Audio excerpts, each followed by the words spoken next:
C'est bon? Alors, bonsoir, mesdames, messieurs. S'il vous plaît, prenez vos places. On va commencer. Alors, bonsoir. Je m'appelle Sue Montgomery. Je suis la mairesse de CDNNDG. J'aimerais vous souhaiter la bienvenue au centre communautaire. Et j'aimerais reconnaître que nous sommes en territoire autochtone, lequel n'a jamais été cédé. Je reconnais la nation Kanagahaga comme gardienne des terres et des eaux sur lesquelles nous sommes aujourd'hui. We respect the continued connections with the past, present, and future in our ongoing relationships with Indigenous and other peoples within the Montreal community. I'd like to also mention today that Montreal's Charter of Rights and Responsibilities has been translated into Kanien'kehá:ka, or the Mohawk language, which is wonderful.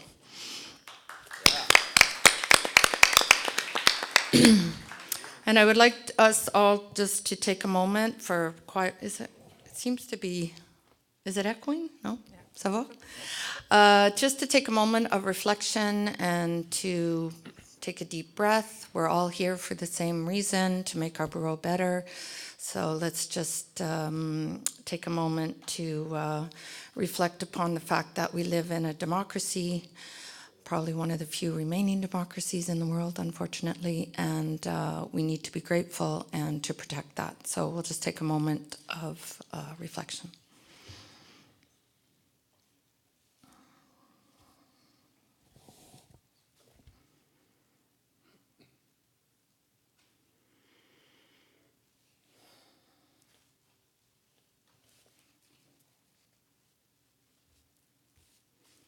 Merci beaucoup. Alors, j'aimerais vous présenter mes collègues. À ma droite, c'est Monsieur Marvin Rotron de Snowden. Bonsoir. Good evening, everyone. Merci pour être ici. Thank you for coming. Christian Arsenault de la district Loyola. Bonsoir tout le monde and welcome back to Loyola. Madame Magda Popiano de Côte-Neige. Bonsoir. Good evening, everybody. Mr. Peter McQueen from NDG. Hello, everybody. Thank you for coming. Merci d'être là. And Mr. Lionel Perez from Darlington. Bonsoir tout le monde. Good night, everyone. Et j'aimerais présenter Stéphane Plante, notre directeur d'arrondissement, et je vous prie de présenter vos collègues.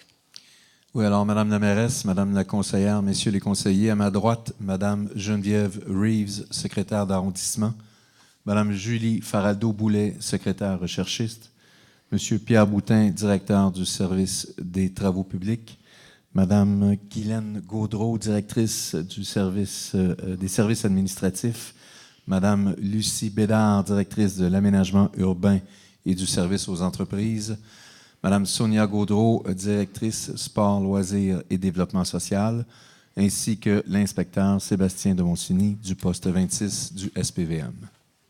Merci beaucoup. Et on passe maintenant au point 10.02. Adopter l'ordre du jour de la séance ordinaire du 25 juin du Conseil d'arrondissement. Je propose. J'appuie. 10.03. Approuver le procès-verbal de la séance ordinaire du 3 juin 2019 du Conseil d'arrondissement. Je propose. J'appuie. 10.04. Période de commentaires de la mairesse et des conseillers. Merci. Alors, bonsoir encore à tout le monde et merci d'être venu. J'espère que vous avez passé un bon week-end pour la fête nationale. C'est enfin été. Alors, nous sommes dans une province inclusive et surtout ici à CDNNDG, nous accueillons tous et toutes, peu importe leur pays d'origine, leur foi ou leur langue. Et nous allons continuer à le faire malgré la loi 21. So thank you for your support and good wishes from everyone who reached out to me during a very difficult week last week with the acquittal of the man who has been stalking me. My struggle will continue, but I appreciate all your support, and it's very important to me to feel that there are people surrounding me. And I also like to wish everyone happy Filipino Independence Day. I had a great time last weekend at Mackenzie King Park, where one of the leaders of the Filipino community sang I Can't Help Falling in Love with You. He is an Elvis impersonator. So even though the weather didn't cooperate, we had a lovely time with that big community of the Filipino community. And I'm also very happy that the OCPM, the Public Consultation Office of Montreal, came out very favorably for protecting the falaise, which so this is a priority for us, and we will be pushing to move that project forward. It's very important to protect these green spaces for future generations, and especially in fighting climate change. So, and I'd like to thank Lisa Mintz for her unbelievable work in this file. She's the woman behind this. Concernant le marquage, la sécurité des enfants sur notre réseau routier, c'est primordial. Et last year, we committed to prioritizing the marking of school zones, and I'm happy to report that up until now, 90% of the school zones have been repainted, and all the school crossings have been done so far. So we're much further ahead than we were last year. We're also making progress on the bike paths, but we're trying to, those are taking a little bit more time because we're adding a door zone on the bike paths so that when people open their car doors, they're not going to open them into the bike path. And the majority of pedestrian crossings and stop lines have also been repainted. And I think that's all for me, actually. So this is our last Borough Council meeting for the summer. We won't have one in July and August, although we may have extraordinary or special meetings if we need to adopt certain things or if things pop up during the summer. But we'll be back September 3rd. And hopefully in this year, we will have our permanent council room, yes, at the Borough Council, offices at DeCary and Queen Mary. So we won't have to keep moving around to the different districts for your meetings. So that's it for me. And now I will pass the parole to Mr. McQueen. Thank you, Madame la Mairesse. So progress continues in the NDG district as it does throughout our borough. Premièrement, je suis content de vous dire qu'on donne un contrat pour l'élagage au point 20.11 et un contrat pour le dessouchage au point 20.1.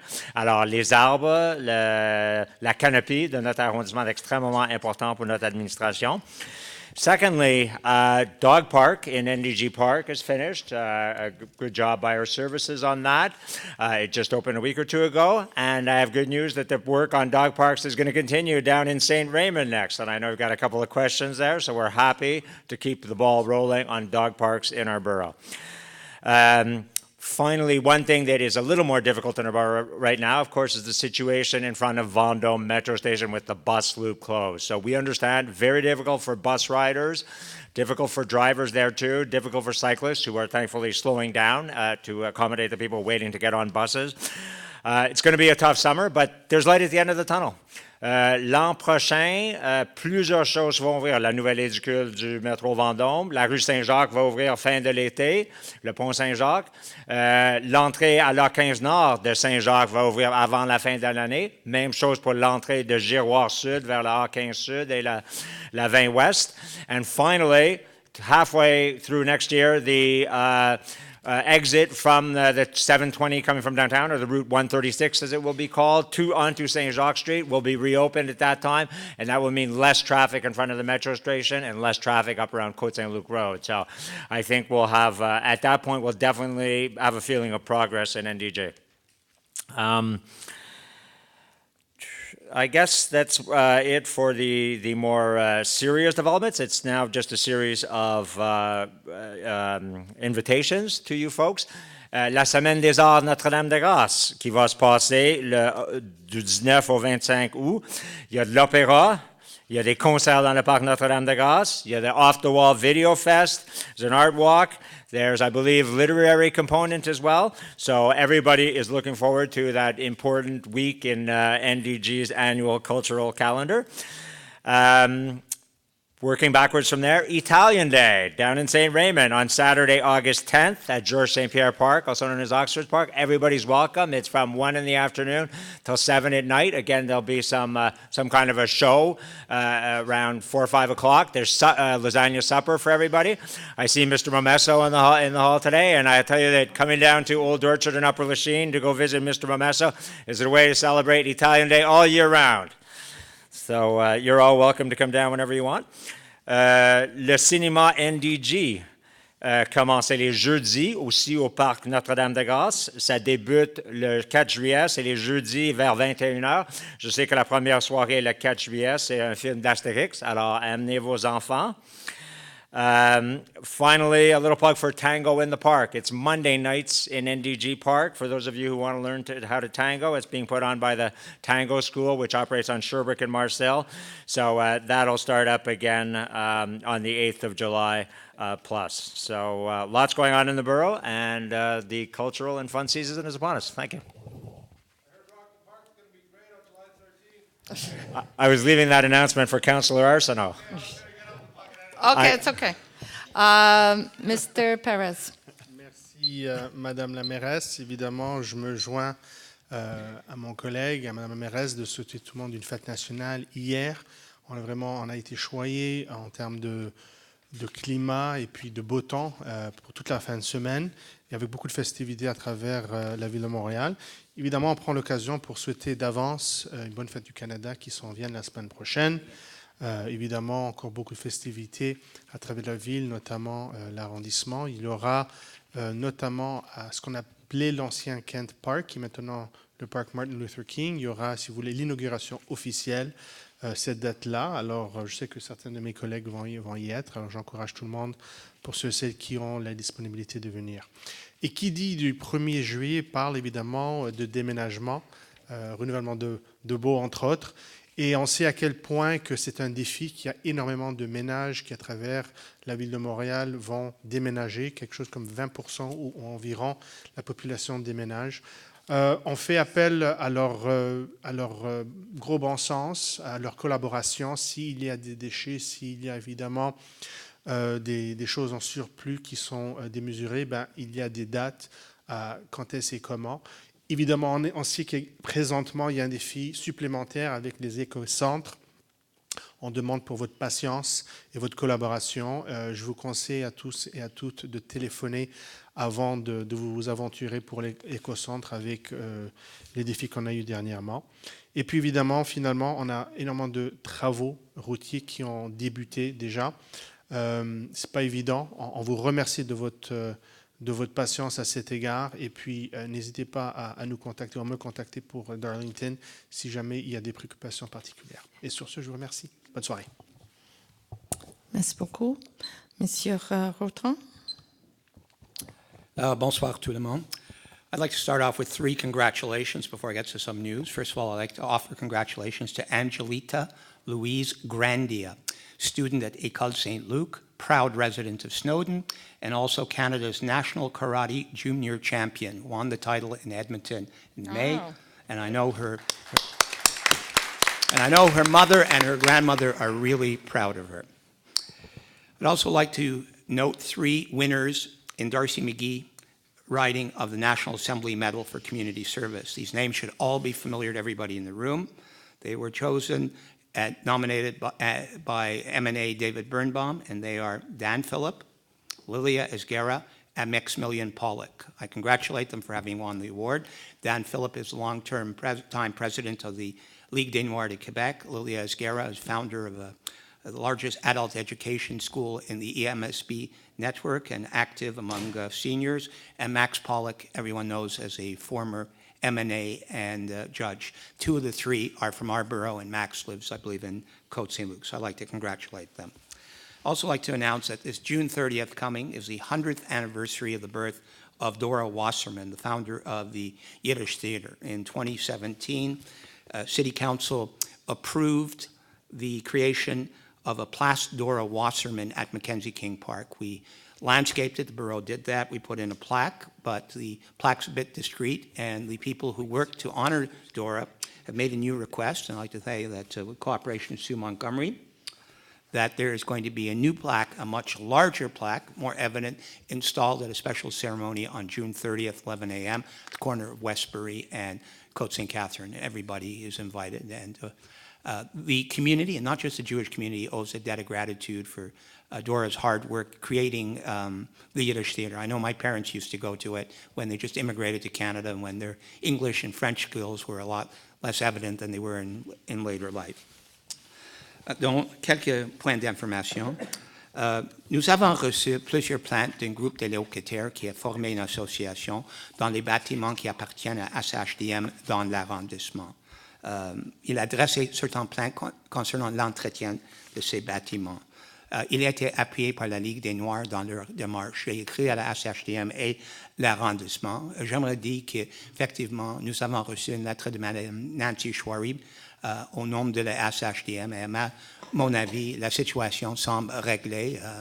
Les faits sont rétablis. Et une course d'action est arrivée. My understanding is that the law was changed in early 2018, which obliged the SHDM to go to tender for its maintenance service, and some of the nonprofits that handled maintenance weren't able to acquire the contracts again. The SHDM had to take over, and there were some problems at transition. Those now seem to be resolved. I'll be working with the complainants and the SHDM to assure that there's good collaboration between everyone. I'd like to also alert the community that I'm hoping that the City of Montreal will make a gesture to honor the memory of Elie Wiesel. The 5th anniversary of his death will be in 2021. And I have been consulting the community whether they would support a request of this sort. Elie Wiesel won the Nobel Peace Prize in 1986. His book, Night, about his experiences as a victim of the Holocaust, an inmate of the death camps, the murder of his parents, sold 15 million copies. He wrote 57 books. The Nobel Peace Committee called him a messenger of humanity and a great humanitarian. The City of Toronto just named a park for him last week, following the lead of New York and Paris, and our neighbors in Côte St. Luc have as well. I've written to about 100 groups to ask them to support this request, and I'll be raising it at an appropriate time at City Hall.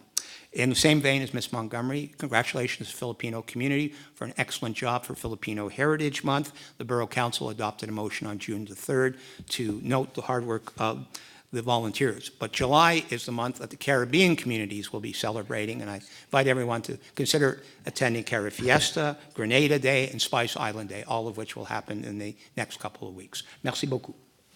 Merci. Monsieur Arsenault? Merci, Madame la mairesse, et bonsoir encore une fois tout le monde et bienvenue dans Loyola. J'espère que vous avez passé une bonne Saint-Jean, surtout avec le soleil et la chaleur formidable qu'on a eue en fin de semaine. Alors, avant qu'on prenne la pause estivale, je tiens à vous informer sur quelques dossiers d'importance dans ce coin-ci de l'arrondissement. On the first issue is parks, everything to do with parks. To begin with, I just want to thank all of those residents who have taken the time to alert us and inform us to issues that you've noticed with the different parks across the borough, whether they be in Loyola or elsewhere. It's tremendously helpful when you let us know that these things are going on. It allows us to catch things that we may not have otherwise caught and to move to fix them as quickly as possible. So we're aware of a lot of the small issues that are going on, and we're working with our department to find solutions. So thanks again to all those who are helping us with that. As for our parks consultations, the report from the first round of consultations touching on Loyola, Gilbert Layton, and William Bowie was sent out to the participants today and will be put online for your viewing pleasure very soon as well. And what we're planning to do next is to reach out to residents in a nearby sector, actually closer to this end, to start hearing their thoughts on the parks like Benny, William Hurst, Le Duc, Herbert Outerbridge, and Trenham. so that we can engage in some planning for the entire sector before we propose redesign options and investments to the participants for their additional feedback. So round 2 is going to happen throughout July and August, and then we're going to go back to the participants of both rounds in September and October to solicit your feedback on some of the proposals that we come up with. Second issue is bike lanes. I'm sure many of you have heard over the past week, there's been a lot of discussion about our plans for CDNNDG. It's been in the papers, it's been on TV. I just want to take this opportunity to repeat that our goal is a cycling network that is so safe and convenient that people of all ages and abilities will feel like they can leave their cars at home and get around safely and enjoyably on 2 wheels. And in order to do this, thank you. In order to do this, we need to complete the network where gaps remain, and we need to secure the network where we already have lanes. And so, as I stated in the Gazette last week, this means taking the proper amount of time to plan things out thoughtfully and pragmatically, which is what we're doing with a file tonight that will bring the planning and realization of some new lanes and safety improvements in-house here in the borough instead of downtown at Center City. There seem to have been some misunderstandings about the nature of tonight's file, and so I hope to clear them up for the benefit of residents across the neighborhood. First off, the kind of file that we're approving is actually so common that it has its own nickname. It's called an 85-2. I say this because it happens all the time. Boroughs often exchange work with downtown and vice versa, and we just need to formalize it with this kind of file. So there's nothing rushed or radical about this. It's a very humdrum affair. It simply means that our engineers will be planning things and taking the lead instead of the engineers downtown. Secondly, we are not yet so far into this process that we have a clear estimate or number in mind for the number of parking spots that might be lost. As I also stated in the Gazette and repeatedly over the weekend, we expect some spots to be lost on some routes. It's normal. But we don't think that there will be a problematic amount of parking loss. Moreover, as someone who walks, bikes, buses, and drives, I'm really not interested in engaging in this kind of zero-sum thinking around this issue. I think residents of our borough can all get behind a safe cycling network that helps reduce the number of road accidents, reduce noise and air pollution, and traffic congestion while contributing to healthy habits and just broader public health. That sounds like a win-win to me, and I hope that residents will get behind that. In closing, a very happy Canada Day to our friends and neighbors across the borough of every origin, language, and creed. I hope you enjoy the parade downtown, as well as the festivities in Martin Luther King Jr. Park, and I know that all are welcome, so I hope to see you there. Merci. Thank you. Madame Popiano. Merci, Madame la mairesse. Donc, on sait que le logement, c'est un enjeu des plus importants, un enjeu, puis un souci que tout le monde partage. La bonne nouvelle, c'est bien qu'on a appréhendé une crise de logement cette année. Il semble que le nombre de personnes qui sont inscrites auprès du service de référence de l'Office municipal d'habitation n'est pas plus élevé que les autres années. Donc, bonne nouvelle, nous sommes en contrôle. Donc, on s'est bien préparé. Depuis le mois de novembre, le service d'habitation de la Ville de Montréal travaille l'enjeu. Donc, bonne nouvelle. Mais je fais aussi écho des propos de M. Pérez. Effectivement, il faut être vigilant, il faut aussi être civilisé, puis parce que le 2 juillet, on ne souhaite pas voir que des meubles et que des déchets dans nos rues. Donc, merci à tout le monde et de faire part du civisme. Donc, en même temps, une très bonne nouvelle. Au dernier conseil municipal, nous avons voté un nouveau règlement qui s'appelle Montréal Mix, donc un règlement d'inclusion de logement social et abordable dans tout projet immobilier, qu'il soit ou non dérogatoire. Donc, même un projet de plein droit va devoir inclure. Le règlement n'a pas fait l'unanimité parmi nos collègues, mais on considère que c'est un levier extraordinaire de pouvoir, c'est un des moyens qu'on peut mettre en place afin d'assurer du logement décent et du logement abordable pour tous les résidents montréalais. Nous avons aussi, j'espère, calmer les craintes que le marché immobilier va augmenter beaucoup. Non? Les impacts prévus sont de 0 à 2%, donc ça ne va pas être un gros impact, mais ça va être de l'aide pour nos citoyens montréalais. Donc, des bonnes nouvelles aussi dans le sommaire décisionnel, les sommaires décisionnels d'aujourd'hui. Au point 20.04, nous votons un contrat de un peu plus de 52 000 $ pour du mobilier urbain.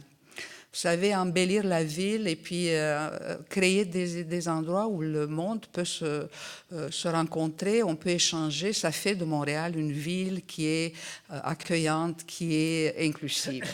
Alors, on essaie aussi de valoriser la marche à pied. Il faut avoir du plaisir à marcher, à s'asseoir, à communiquer. Parce que les rues ne sont pas seulement des endroits de transit, mais sont des espaces vivants. Et il faut offrir une expérience piétonne, conviviale et sécuritaire. Alors, 2 segments qui seront temporairement, je dis bien, aménagés. Un espace qui est à la place Guillaume Couture et un autre sur la rue Jean-Briand entre Gatineau et De Selle. Comme vous le savez, Jean-Briand, c'est un segment très achalandé et à la rentrée universitaire, c'est vraiment la foule qui rentre, mais c'est un projet évolutif, ça va être en mode projet pilote et on espère transformer cet espace réservé aux piétonnes. Donc, le projet va être mis en place entre le mi-août 2019 et la fin octobre de 2019. La même chose pour la place Guillaume Couture, seront 2 ou 3 espaces de stationnement qui seront retirés pour l'aménagement d'une place publique. En même temps, bonne nouvelle, au point 40.03, la placette de Côte-des-Neiges est de nouveau en fonction, même cette année. Donc, c'est la bretelle de Côte-des-Neiges entre Frère André et Queen Mary qui sera de nouveau aménagée comme les autres années en espace public. Elle sera aussi animée. La Société de développement commercial de Côte-des-Neiges va bien sûr participer à l'animation. On espère, on vous invite. C'est un endroit qui est extrêmement agréable et c'est un projet pilote. On espère un jour qu'elle va devenir permanente. On y travaille fort. Et bien sûr, on vous invite d'occuper tous ces espaces qu'on crée pour vous. So at the end, I want to wish you also a happy Canada Day, and I invite you all of a sunny and happy Canada Day. And of course, I hope we will meet to the park Martin Luther King. Yeah. Merci. On passe maintenant à 10.05.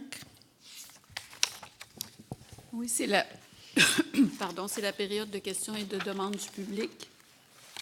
Elle est de 90 minutes. La mairesse va inviter, suivant l'ordre qui a été déterminé par tirage au sort, chaque personne qui s'est inscrite à s'approcher du micro afin de poser sa question. Les questions sont adressées à la mairesse, qui peut les diriger à un conseiller ou à un membre de la direction. Les personnes qui sont présentes avec des enfants et qui utilisent le transport adapté et qui doivent quitter avant la fin de la période de questions bénéficient d'une priorité en faisant abstraction de l'ordre qui a été déterminé par tirage au sort. La personne qui est invitée peut poser au plus 2 questions, lesquelles doivent se rapporter à une matière d'intérêt public qui relève des attributions de l'arrondissement ou de la ville-centre. Un maximum de 3 personnes peut interroger le conseil sur un même sujet. Si d'autres personnes désirent intervenir sur le même sujet, elles pourront le faire à la fin de la période de questions si le temps le permet. La mairesse doit veiller à ce que la période de questions se déroule de façon polie et respectueuse et qu'elle ne donne lieu à aucun débat. Elle peut également limiter le droit de parole à toute personne dont l'intervention est trop longue compte tenu du temps maximal qui est alloué pour la période de questions et au droit de toute personne présente de poser des questions. J'invite la mairesse à donner le nom des citoyens qui se sont inscrits à la période de questions après avoir expliqué le processus en anglais. Merci, Madame Reeves. So the question period lasts 90 minutes, and people with children or those who have to use adapted transit will be given priority. You're allowed 2 questions, and please keep your question to 2 minutes. And I will allow 3 questions of the same topic this evening, but if there's somebody who has a 4th question on that topic, if there's still time, you'll be able to ask that question at the end. And I ask you to keep your questions respectful and not engage in debate. We're here just to answer your questions. And if you need further follow-up or whatever, my staff is here and they can give you the coordinates and of how to get in touch with us at a later time, because we have a lot of people that want to ask questions and I want to be able to hear from everyone. At our last meeting, we also started a new process where we alternate the questions by gender. So we'll have 1 man, 1 woman, and where requested, we'll have gender neutral also.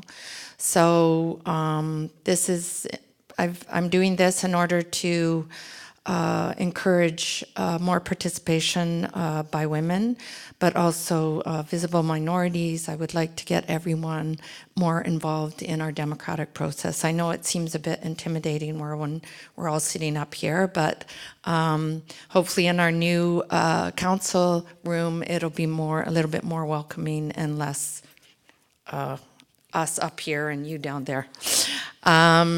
So with that, I will start off. I'll call out a few names so that you know where you are in the lineup and prepare yourself.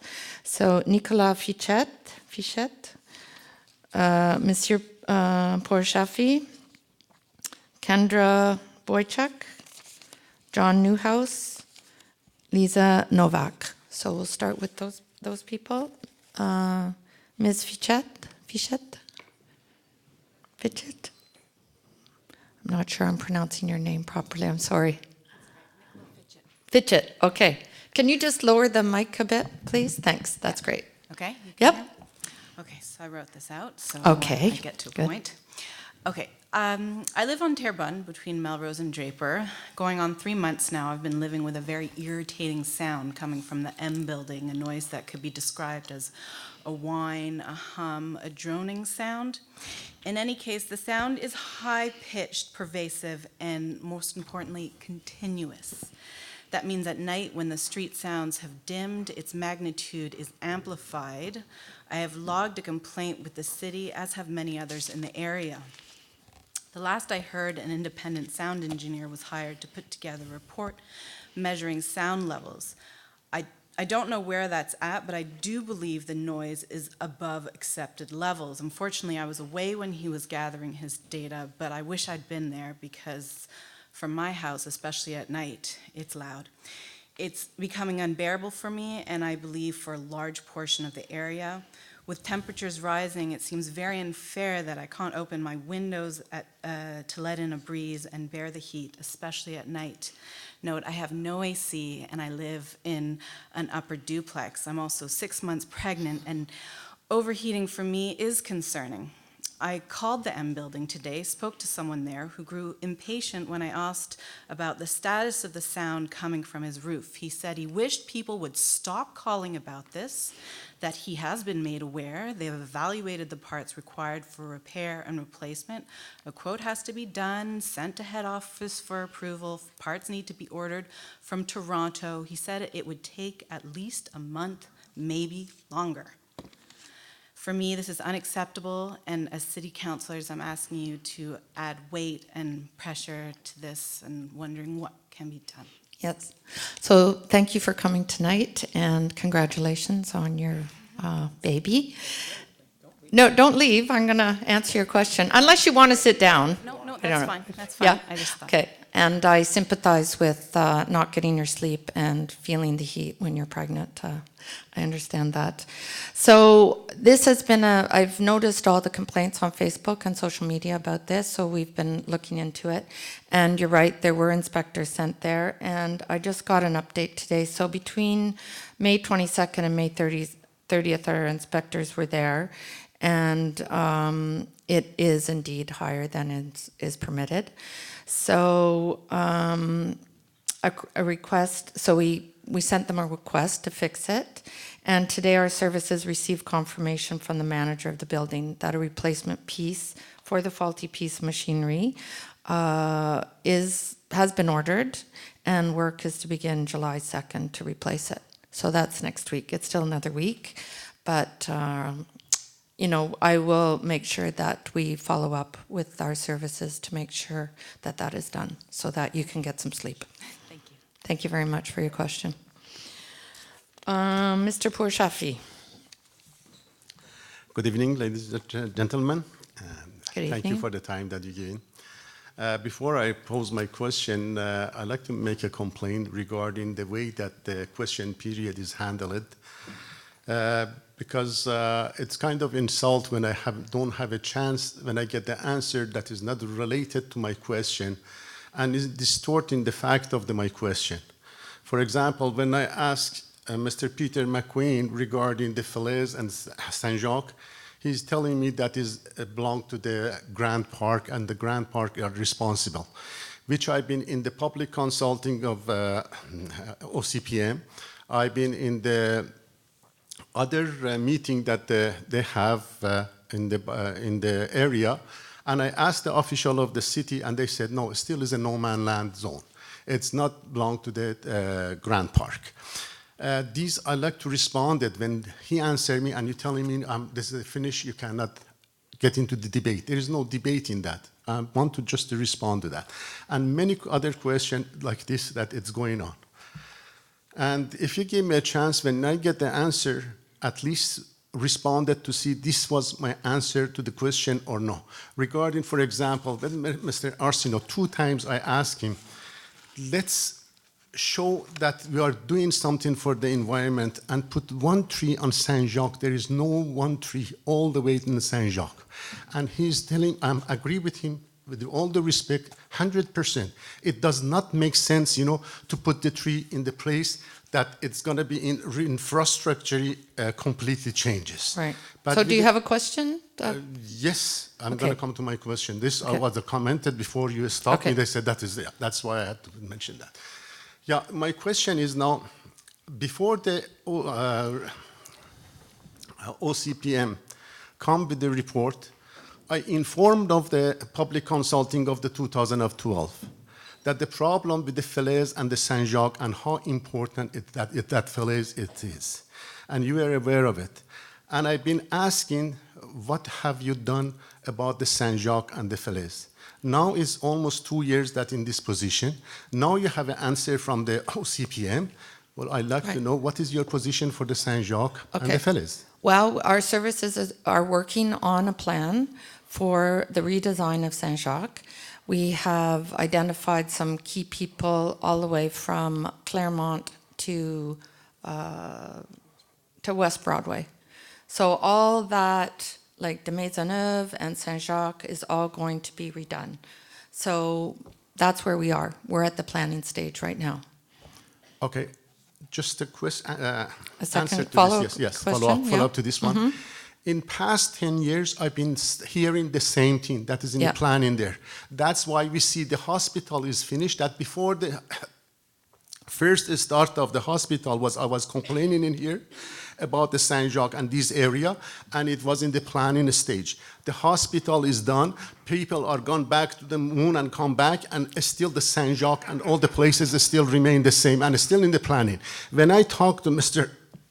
Okay, do you have a question then? Do you want to know this is the when question, it's going to be because done? it does not go anywhere. Okay, when it's Mr. the hand of the- Pourshafi, you know I was elected in 2017. So it's been 19 months. It's a long time. Of course it is, but it's not enough time to redesign an entire street. And that's not the only project we have going. We have a lot of irons in the fire, so it takes time. You can't just plan something overnight. So we are a new administration. Our services have they're setting up a very good committee to consult them of what they want. And that's what we're going to do, is ask the residents, what do you want for that street? We know what you want, but you're not the only interested party on that street. So we will be consulting lots of people, including yourself. Okay? Thank you. Thank you. The second question, no? No, I think that was 2. That was 2. Good try, though. Ms. Boychuk and Mr. Newhouse after Ms. Boychuk. Hello. Good Hello. evening. I'm from the St. Raymond's area of Energy. Yep. And I have a question, and also just to make you aware that there's a need for a dog park in our Right. area. I've submitted a paper petition. Okay. I've talked to Mr. McQueen about it, Okay. and we want to know when, we were told that 2019 it was going to get done, so now obviously not. So can you give me a time when it would be done, and, or is that part of the planning of Saint Jacques? Well, thank you. Thank you for coming out tonight and asking that question. We do want to get more dog parks. I'm aware that our borough is very dog-centric, very dog-friendly. And, you know, we just finished the renovations of the dog park in NDG. So we'll have to look at what would be possible in St. Raymond's as well. But right now, I don't think there's anything on the... I'm certainly pushing to get it into the investment budget for next year, 2020. I mean, like, as our mayor said, one thing, the problem was that the NDG park, dog park, was delayed a year. So that kind of puts everything else back a year too. So the idea is we're going to work. We're very aware up here how much people in NDG and throughout the borough want dog parks, and we only have one in the NDG district, and I'm going to push very hard for this to get a second one down at George St. Pierre. Okay, just also, I guess, a follow-up statement. The petition suggests George St. Pierre Park. Right. I don't think anyone is attached to specific site. We just want one in St. Raymond. Maybe Terry Fox Park might be a better choice, possibly. It's quite small, though, isn't it? It's a little bit too small, but we Not will... really. I think it's very long. Okay. Anyways, Okay. what we're saying is, if You you want say a no dog to park. that, put it somewhere else. Okay. And as soon as possible, because I started this petition and I emailed change.org petition a few Okay. years ago to the city. I got no response. Now I've submitted a separate paper petition, and Yeah. I've talked to Peter about it for years. No, we understand No. that residents want things, and sometimes a petition can help, but, you know, we only have so much money and so many people to do the work. So we have to set out our priorities. We can't just, but I will take into Could I consideration. ask how we set the priorities? Because why renovate an existing park when we've been asking for years to have a park for dogs? Like, why make that choice? Well, that's what we do every year when we have a budget, and we have a 3-year investment budget. So I think that decision to renovate the park was done in the past prior administration. to your Yeah. administration. Okay, Right. that's what I wanted to know. So, Why? yeah, Okay. so that's, you know, so when you have a new administration, we're here every 4 years, the priorities can change. Okay. And, but we'll definitely keep Okay. that in mind. Please do. And we understand that you need something. Thank you. Thank you. Bye. Mr. Newhouse and Lisa Novak, Erwin Rappaport, Hedy Dav. Hello. Bonsoir. Hello. Hi. Good evening. Good evening. Do you want to put the microphone up just a bit so you don't have to break Okay. your neck? It's about the information saying there's going to be a meeting, the borough meetings. I go to the pool, and at Benny Park there's a big poster board saying all the activities that are going to happen all summer, which I appreciate. And then you go walk down the hall in the pool, and you've got a little 8.5 by 11 saying there's going to be a borough meeting. I would like to have a bigger publicity for the borough meetings, and I'm very happy with the community meeting, the community activities, but Are to have you? more people here. Yeah, no, I agree. We're trying to get the word out in a way that will attract more people, for sure. All the dates and the places are on the website. I post them on my mayor's Facebook page. I don't know if you're on Facebook, but you can follow. You're not on Facebook. Okay. Are you on any kind of social media, or do you have internet? Internet. Yes. Okay, so if you can go to the borough website, they're all there for the year. You can print out the whole schedule for where they are, what time, and even the agenda is on there, and all the information that you need. Yes. Is that helpful? Or? Yes. And secondly... No, just 1 second, please. Yes. Yes. I don't know if you're registered for the borough's newsletter, Le Citoyen. It has all sorts of information, including about the meetings. It can be emailed to you. If you are not registered, just give your name to the clerk and you'll start getting it by email. You'll have all the information at your fingertips. But you can also sign up for it on the website. You just click on Le Citoyen. Thank you. And is it possible that when we have the period of questions and requests, that we have a follow-up to this somewhere? Or is What do that, you mean by a follow-up to your own questions? Or No, not just me, but everyone else that comes up here. I'm wondering... Like the questions that were asked, you mean? Yes, yes. Okay, that's a good idea. I'll see what we can do about that, because one of the things we do post are sort of the main highlights, like what happened at Borough Council. So a little resume of each, like the things we adopt and so on for people who can't make it here or miss it or whatever.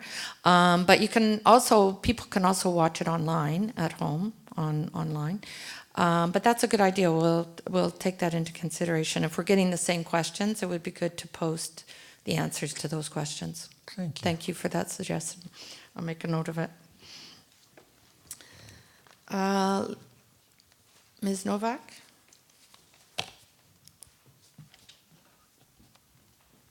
Good evening. Oh, you have to bring that down a bit. Oui. OK. Merci. Bonsoir. Bonsoir. Alors, je suis ici comme représentante du centre communautaire Mountain Sites. Et depuis des années, les résidents du voisinage Mountain Sites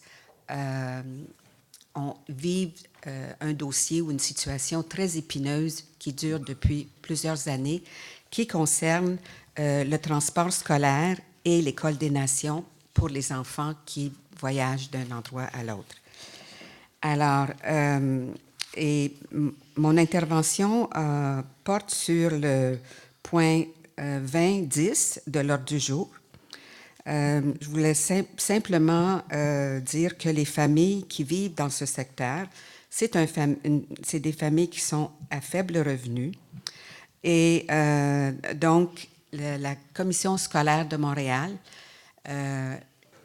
régulièrement essaie d'imposer des tarifs pour avoir accès à l'autobus scolaire pour les enfants de 3e, 4e, 5e et 6e année.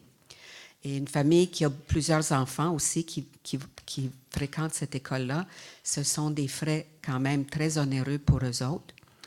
Et l'autre situation auquel ils sont confrontés, c'est la congestion de la circulation qui est encore pire que c'était avant, avec les travaux routiers et tout ça. Encore une fois, les gens utilisent Mountain Sites comme une voie de service sur Jean Talon. Et les résidents aussi sont inquiets, je vais vous dire tout de suite, sont inquiets pour la question du développement de Royal Mount et aussi de Blue Bonnets. Qu'est-ce que ça va faire au niveau de la congestion et la circulation? Oui. Alors, on s'est adressé, les résidents, on s'est adressé à notre conseiller municipal, M. Marvin Rotran, et il y a eu des interventions qui ont été faites avec la Commission scolaire de Montréal. Alors, j'aimerais juste avoir plus de détails sur le point 20.10 de l'ordre du jour, s'il vous plaît. Merci beaucoup. Merci pour la question. Alors oui, nous sommes très préoccupés par la sécurité des enfants, surtout pour les familles Mountain Sites, comme vous avez dit, que sont des familles de faible revenu. Alors, on a décidé de payer les frais de l'autobus pour eux. Ça, c'est le point là. Madame Popiano? Oui. Juste a minute, Madame Popiano. Oui, j'adresse. Avez-vous une autre question? Un autre point? Donc, au point, donc, les informations plus détaillées sur le point que vous faites référence, c'est que nous versons $170 par élève admissible pour 2 ans. Donc, Ça va être donc du 1er septembre 2019 au 30 juin 2021. Le transport scolaire sera financé par le surplus budgétaire de l'arrondissement. Donc, de notre part, ça a été un geste extrêmement fort et un signal fort de la part de la mairesse, donc d'aider ces enfants à bien se transporter. Oui, Monsieur Rotra. Merci. Bonjour, Lisa. Bonjour. L'entente initiale a été faite en 2016-2017. Et ce n'est pas parce que les gens dans le secteur sont pauvres, c'est une question de sécurité. Les gens qui habitent dans le secteur Mountain Sites, proche du chantier de Triangle, l'arrondissement a jugé qu'il y a un vrai danger et a négocié une entente de 3 ans avec le CSDM qui vient à l'échéance le 30 juin prochain. Effectivement, c'est à l'échéance. Après votre appel, j'ai consulté mes collègues, les services et le commissaire scolaire. Effectivement, les parents ont reçu la lettre de l'École des Nations qui indique que c'est périmé l'entente. L'arrondissement est d'accord. Tout le monde à la table appuie un point commun. On veut une école éventuellement dans le secteur du Triangle. Mais entre-temps, on constate qu'il y a toujours des travaux. Le nouveau parc au coin de Buchan est pareil. Bientôt commencent les travaux dans le parc Mountain Sites, donc on ne veut pas qu'il y ait un danger pour les jeunes à marcher et traverser les rues où il y a beaucoup de camions de construction. Donc, sans créer un précédent pour les autres secteurs qui ne sont pas éligibles pour les autobus scolaires, on est d'accord pour proposer une entente soit signée après notre vote de ce soir avec le CSDM. Alors, je vous remercie beaucoup. Oui. Avez-vous une autre question? Comment je formulerais ça? Après 19, le 30 juin 2021, okay, la situation au niveau, peut-être les secteurs, il va y avoir les travaux routiers, les lumières, tout ça, peut-être ça va être amélioré. Il reste que la circulation, la congestion, tout ça, c'est des problèmes qui vont continuer sûrement agrandir aussi. Oui. Alors,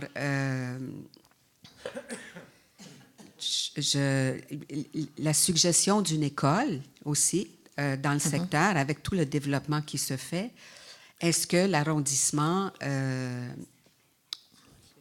Oui, c'est le CSDM qui doit faire quelque chose pour avoir une école dans le triangle. Mais on me dit que c'est la ville qui fournit le terrain et que la commission scolaire ou le ministère de l'Éducation peut construire sur le terrain. Alors, ma question, en tout cas, ça, c'est les dernières nouvelles que j'ai.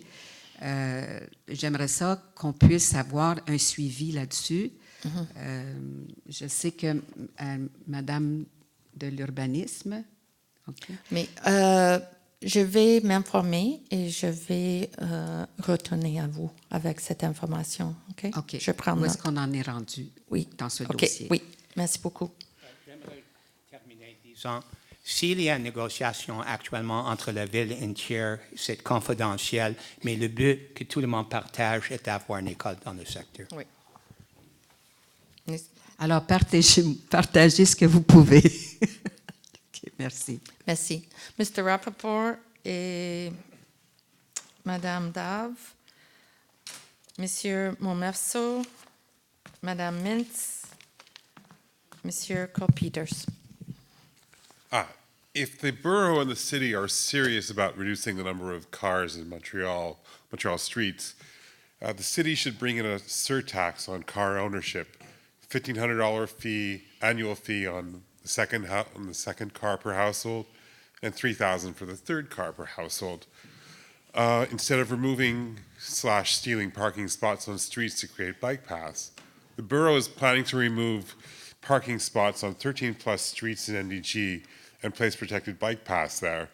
Before any decision is taken, we need the borough to publicly announce which streets are being considered, all of them, and agree to hold meaningful borough-wide consultations to discuss the future of the bike paths, parking, and public transportation. To steal parking spots in secret and by limited public consultations is not kosher or cricket.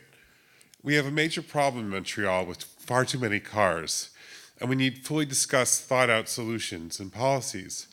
Will you, Councillor Rotrand, demand that Mayor Sue Montgomery and the Borough Administration publicly state which streets are being considered for protected bike paths, how many parking spots will be lost, and to commit to hold comprehensive public hearings on bike lanes, street parking, and public transportation, all combined, so we can have a really serious policy. Okay, thank you very much. So your question is, you want to know which streets we're looking at? I would like the borough to publicly state, and this is not a second question, just to confirm to publicly state which streets are being considered. Well, it's 30.02 on the agenda tonight, actually. Can you tell? My question was to Mr. Rotrand, but I'd also. Well, like to know, I'm the mayor, so I answer the questions, and if I want Mr. Rotrand to add something, he can. So the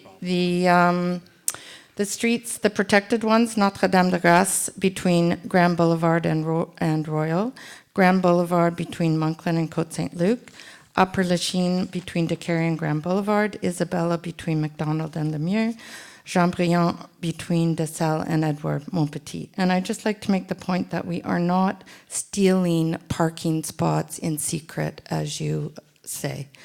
The street is public. And just because someone has a car doesn't give them the right to park it on the street. That's private property. You're putting on public property.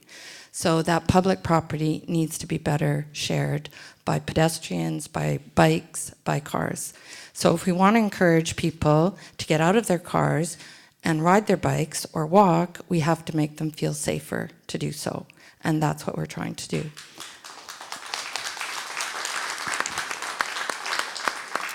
And so what we're doing is we're planning and studying and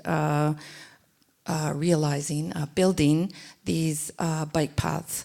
But there will be studies done to decide how they should be built, where they should be built. Well, we have these 5 going on right now that will be looked at. Do you have another question? To answer your question, thank you for your question. Appreciate the clarifications from Sue Montgomery. But to answer your question, one generally consults and makes well known in advance things that have major impacts on the lives of residents so that people can actually express themselves. These 5, I'm going to have some problems with some of them. I think a lot of people will as well. And some will prove not to be particularly well thought out. In some cases, it may require streets like Isabella to become one-way, which can cause absolute chaos in Snowden. On Grand Boulevard, I think there might be a problem with a heavily traveled bus route. But we'll get to that when we speak at 30.02.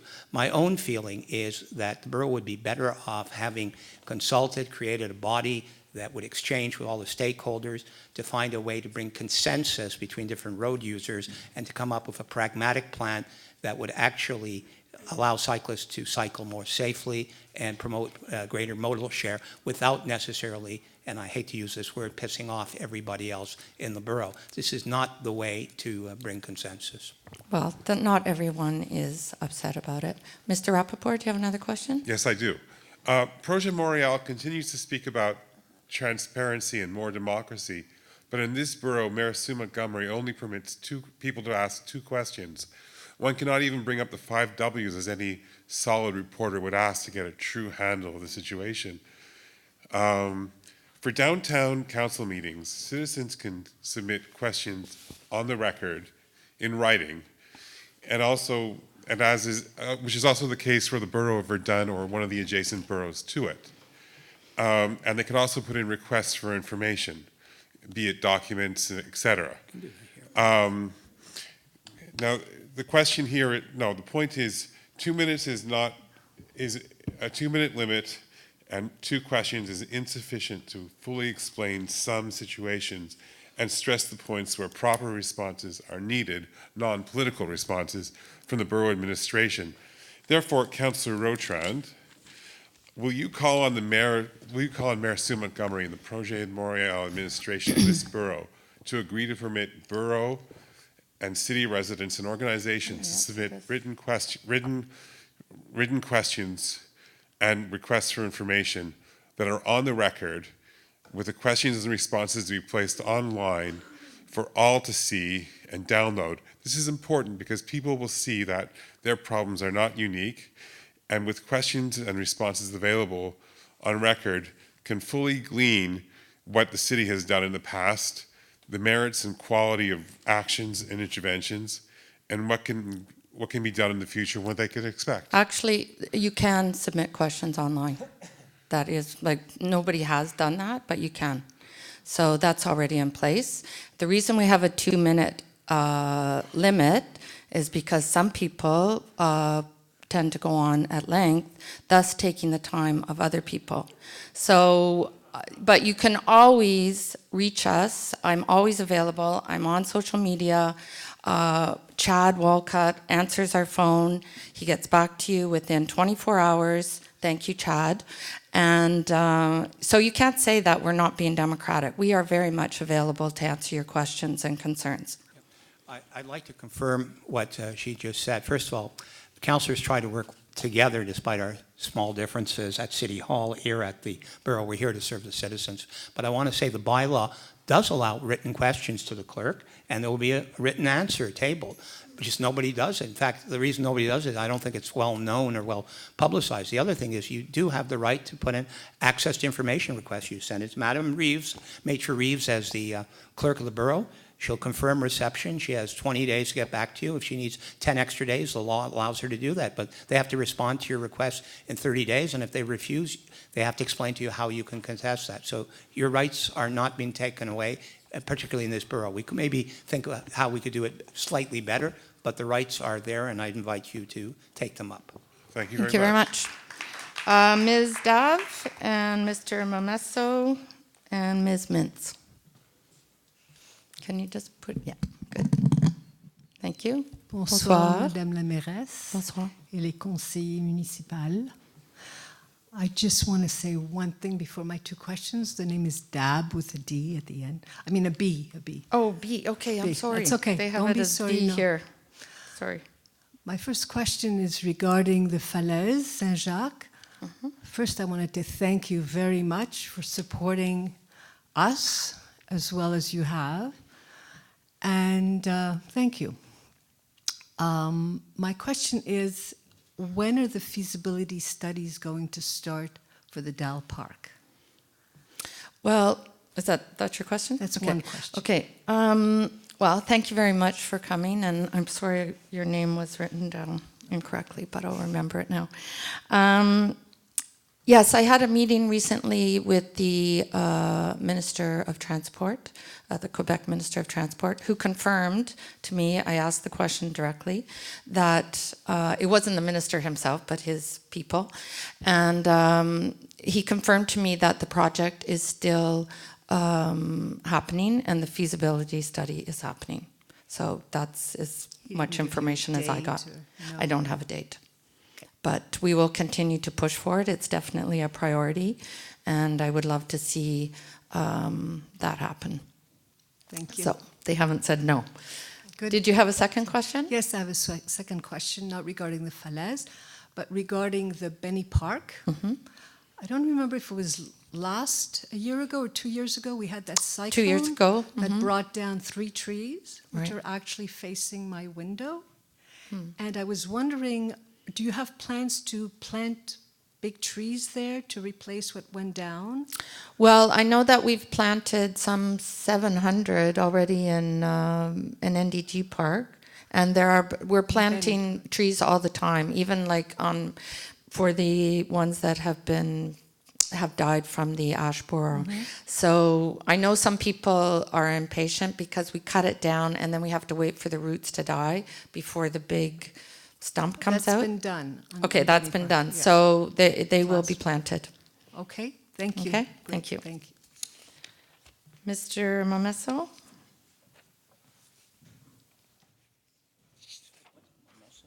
Momesso, yep.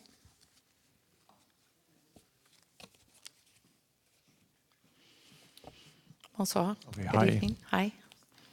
I see the bicycle situation was also already brought up, but I'm a little curious on a very specific road on Upper Lachine, going from the Carry to Grand Boulevard. What I would like to know is how is this bike path going to be built? Is it going to be on one side of the street, the other side, north or south side? Is it going to be on both sides? Well, that's what this contract is about. It's about looking, like planning it. So deciding what are the needs. Are most of the cyclists going one way? Are they using the de Maisonneuve coming the other way? And also, just one sec, also that, under the tunnel, obviously it should be protected somehow. Mr. McQueen? Yes, our current plans, we're still looking at it, but the original idea was to just have bande cyclable, which means outside of the parked cars, in the same direction as traffic, there is a band of 2 lines painted on the road.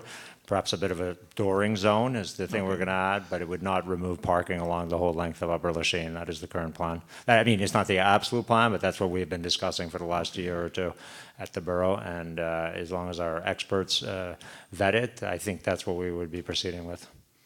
Well, the thing I was thinking is that if you do that and you have two-way road going back and forth, is that enough room to move?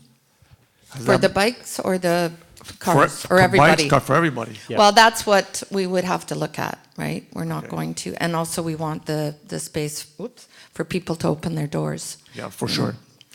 We are lucky that Upper Lachine is that enough wider than Terrebonne, for instance, that on Upper Lachine we can just barely fit it, whereas on Terrebonne, for instance, or Summerled, the road is a couple of meters narrower, and that's why that we cannot do bonds like that on those streets. Okay, well, good job on the bike paths. I'm a cyclist myself, so go for it. So am I. Thank you very much. Thanks for your question. Ms. Mintz and Mr. Cole-Peters.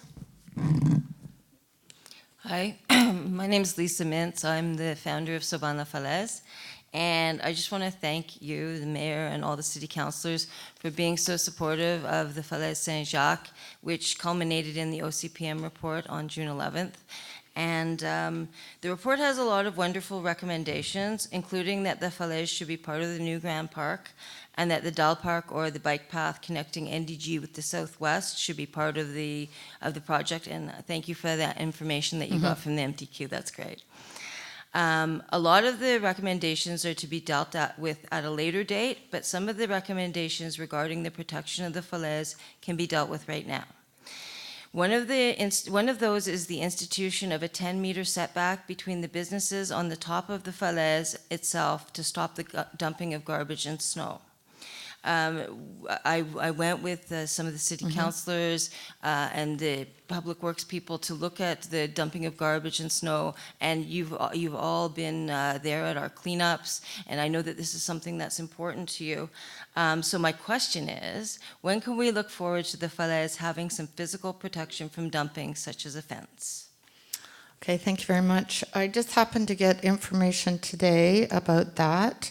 So there was an inspection in June, so this month, and the businesses have been given written warnings on June 24th for the ones that haven't been cleaned up enough. So they've been told quite clearly.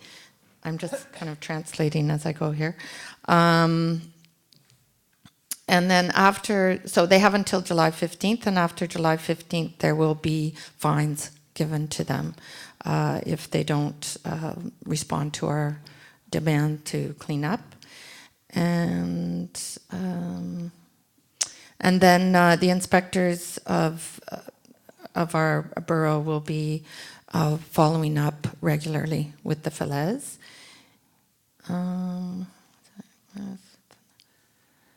And they'll also be told not to throw the snow that they plow from their properties into the Falaise.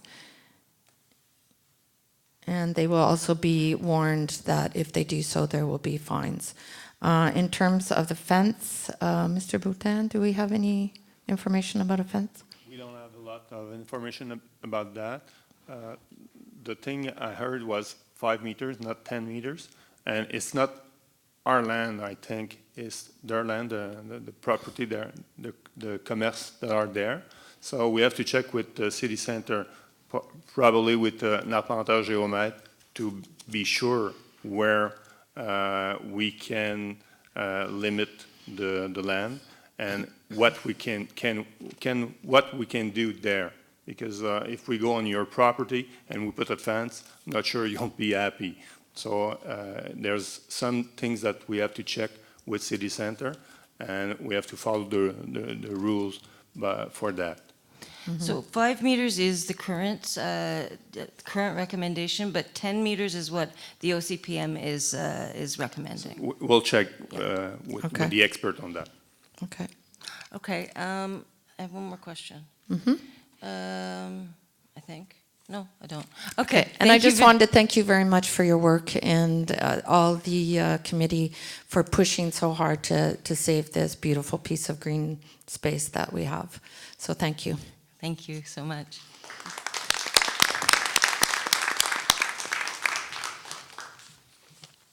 Good evening. Hi. Bonsoir. This could be a record. You're getting 2 thanks in a row. Oh, wow. Je regrette d'avoir manqué la réunion de juin. On apprécie le projet de bonification de sécurité alimentaire pour les camps d'été que vous avez passés. Je voulais dire qu'on a particulièrement apprécié François Charniquet et les autres membres du personnel. Quand on a eu la réunion ensemble, ils étaient au courant du dossier, ils ont posé des questions intelligentes et je sais qu'ils ont dû travailler très, très rapidement avec un délai très court pour amener les choses à temps pour le mois de juin. Ça fait que merci beaucoup, c'est grandement apprécié. My question today is about this fateful ticking time bomb of July 1st and the housing situation in Darlington and the area around the church where we are. We're fairly involved in the community and we're getting a large number of distress calls. We have one of the lowest vacancy rates that Montreal's had for a long, long time. And things are indicating to us that there are going to be families in trouble come June 30th at midnight.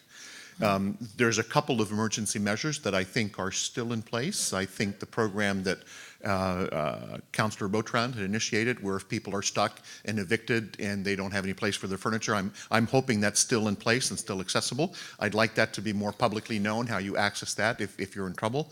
And my wider question, I guess, is are there other emergency measures? I understand that we're doing long-term. We're looking for lots that are available. We're doing the 20%, the 15%, and the 30%. It's great, but those are all long-term things. And what we're seeing is telling us that this July 1st, we're headed for... Yeah, it's one of the things I wanted to ask you is how do you think would be the best way to publicize that service for where they can store their belongings? Is there? What's the best way to reach people? I'm presuming that's on the borough website. Is that? Yeah. But is that the best way to reach people, or is there another way? Is it through community groups? The challenge we've got, of Project course, is Genesis, that a lot of the families we're dealing with, English and French is not their mother tongue, and the finances are tight enough. There's not a computer at home. There's not internet at home. Right. So are these people that are having to leave their apartments now, or are these new people that are looking for apartments, or both? Both. Yeah. And there's some people who really should leave their apartment because they're in a place where no human being should be living. But I know. But going forward, that is going to be, like, we have identified the buildings that need to be targeted, and Madame Popiano is working very hard on that in our borough, and with our inspectors to make sure that those landlords do what they're supposed to do to make their places habitable. Yeah. Just to add that actually with the Monsieur de Montigny from the PDQ 26, I'm going to say it in English but also in French, so that we're going to have a special team on the 30th and the 1st that will be on standby. So we're working with the groups. We're working also with the police station. We have a social worker. We also have some rooms that are reserved for people that wouldn't have a new house to go. So we're on a standby, we're ready. Alors juste pour dire que nous, dès le 30 juin, 30 et 1er juin et 1er juillet, en collaboration avec le service de police, avec les policiers au poste 26 et les groupes communautaires. On a une équipe qui sera de garde. Et si on voit qu'il y a des familles qui sont évincées et qui n'ont pas d'endroit à aller, on va pouvoir les prendre en charge pour, évidemment, une courte période de temps, mais quand même les dépanner. Et on va également pouvoir entreposer leurs biens, leurs meubles, en collaboration avec la SOCANV, qui est la Société environnementale de Côte-des-Neiges, qui est l'organisme qui est chargé justement de prendre en charge les biens. Alors, on est préparé, on fait un excellent travail avec l'équipe du commandant de Montigny à ce sujet-là. It's certainly the kind of thing I'd love to see all over the local media. I mean, it should be in Okay. you know, the free papers and the Metro. Those are the ones that our families read. Okay. And a second follow-up question: the process that we're doing with I'm not sure if there's a more polite word, but I'm not sure I'd want to use a more polite word. The slum landlords. We've got to make it possible for tenants when they're looking for a new place to stay to know ahead of time, you don't touch this building, this building, because they've got 57 fines, they're in court, and that information is still very hard to get. And unfortunately, for families who are struggling financially, making a move is a huge financial commitment. Yeah. And then sure. you find out 2 weeks after you've moved in, you know, Yeah. you save for months to rent a moving van, and 2 weeks after you moved into what you think is a good new apartment, it turns out it's not any better than the one you left. And if you knew ahead of time the number of fines, the number of that. Yeah, no, I understand. And I don't think it's a polite word to say slumlord, actually. I think that is being very polite, is what I mean. So it's being too polite. Is there a process, and are we closer to making that kind of information available? Yes, absolutely. And that's what we're working on. Right now, we're targeting 10 different buildings to make sure that, because there's so many of them, that the way to be more effective is just to focus on 10 at a time and really hammer them. Because what happens is often the landlord will show a nice apartment to the people, and then that's been nicely painted or whatever, and then the rest are just, the one that they actually get doesn't look anything like that one. So things like this. Another thing that our administration is doing city-wide, of course, is Airbnb. Richard Ryan is a city councillor that's done a lot of work on that, because what happens is people buy up a whole building and rent it out as Airbnb. So we want to stop that. We don't want to stop people from renting out their house or their room when they go away on vacation, or if they just want to rent the room, but we want to stop people from just renting out apartments on a weekly or nightly basis. So that's something that is cutting into the housing market. Okay, I may have missed the answer, but in terms of getting information about... Oh, yes, so Madame Popiano, about the slumlords. How the tenants can get the information about the slum is...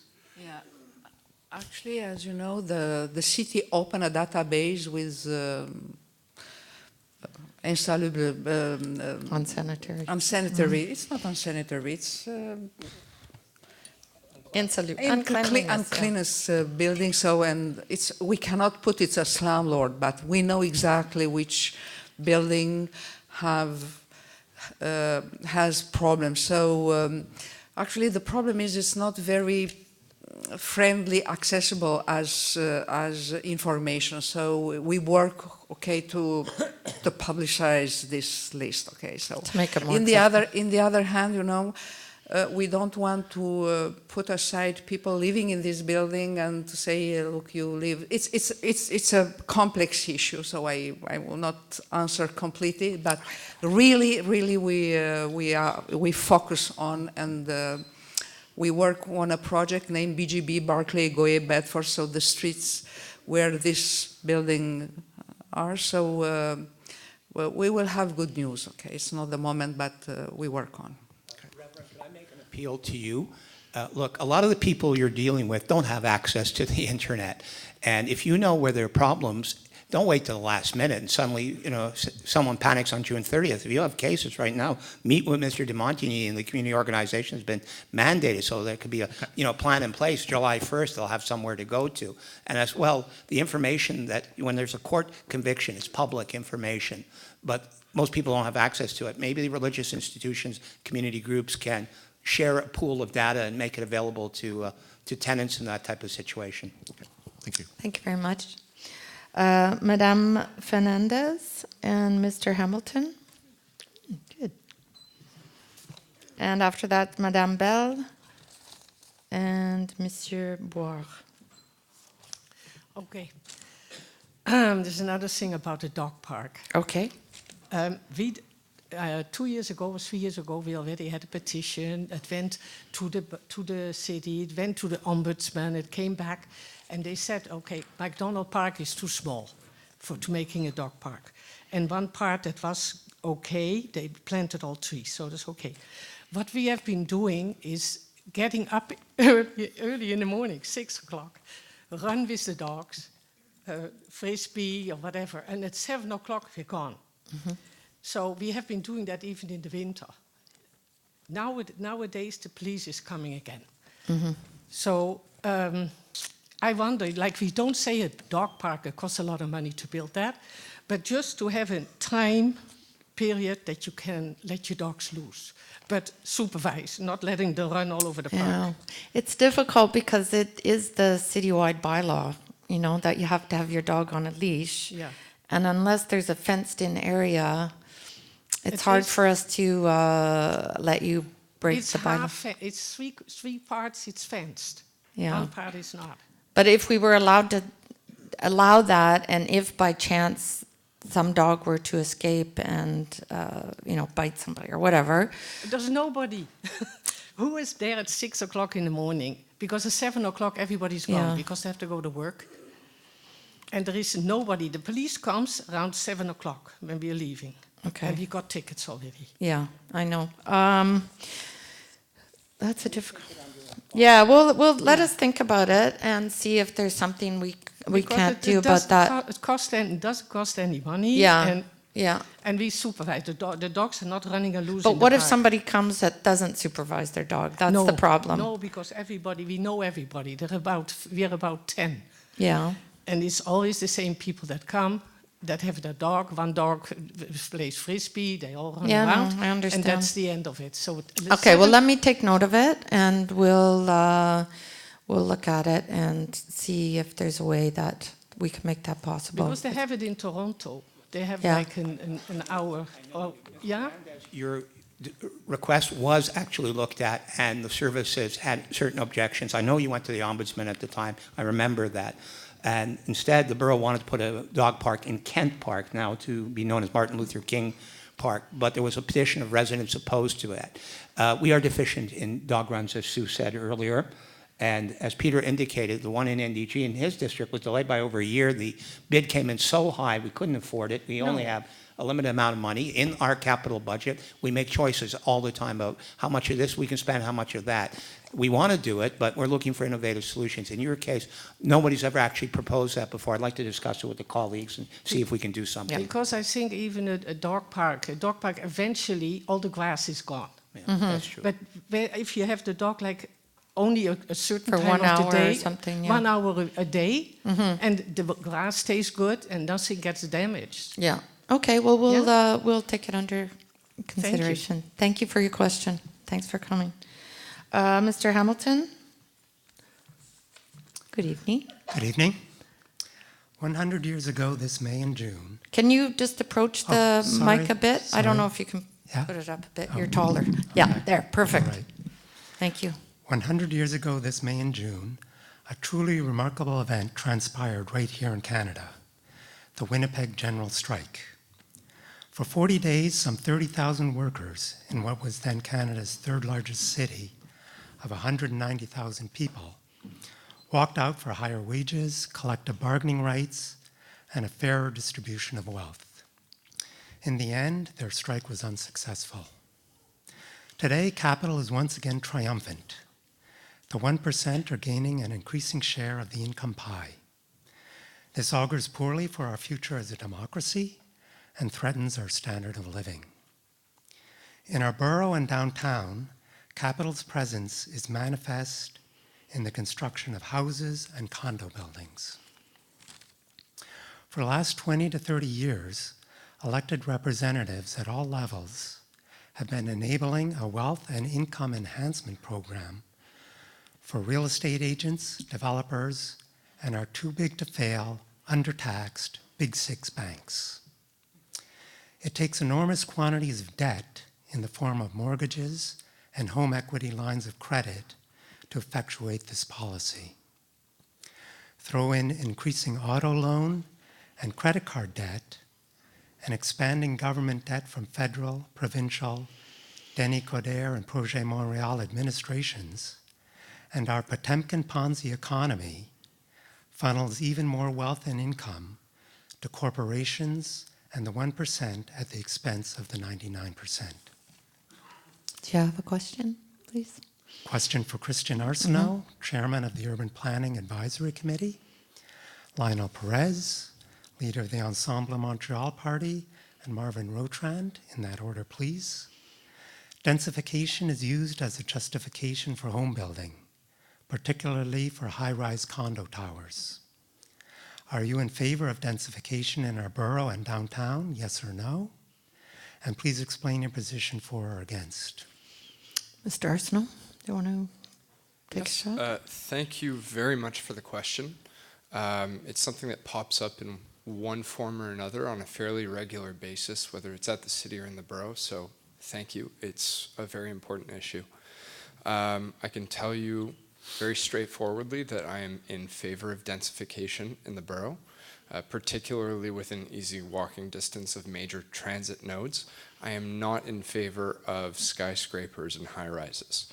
I think we can achieve very healthy densities without resorting to high-rise buildings, and I think that that low to mid-rise can actually achieve very vibrant neighborhoods and bring people closer together when well designed.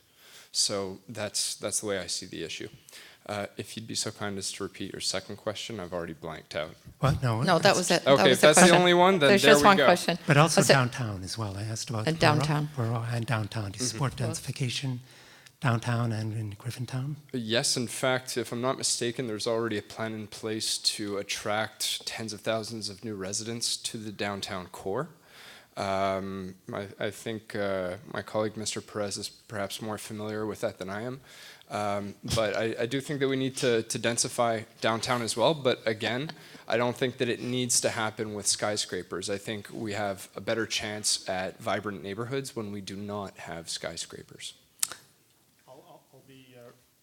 I'll be relatively brief. I essentially agree with my colleague, Mr. Arsenault, but with the added nuance that it really depends on certain factors.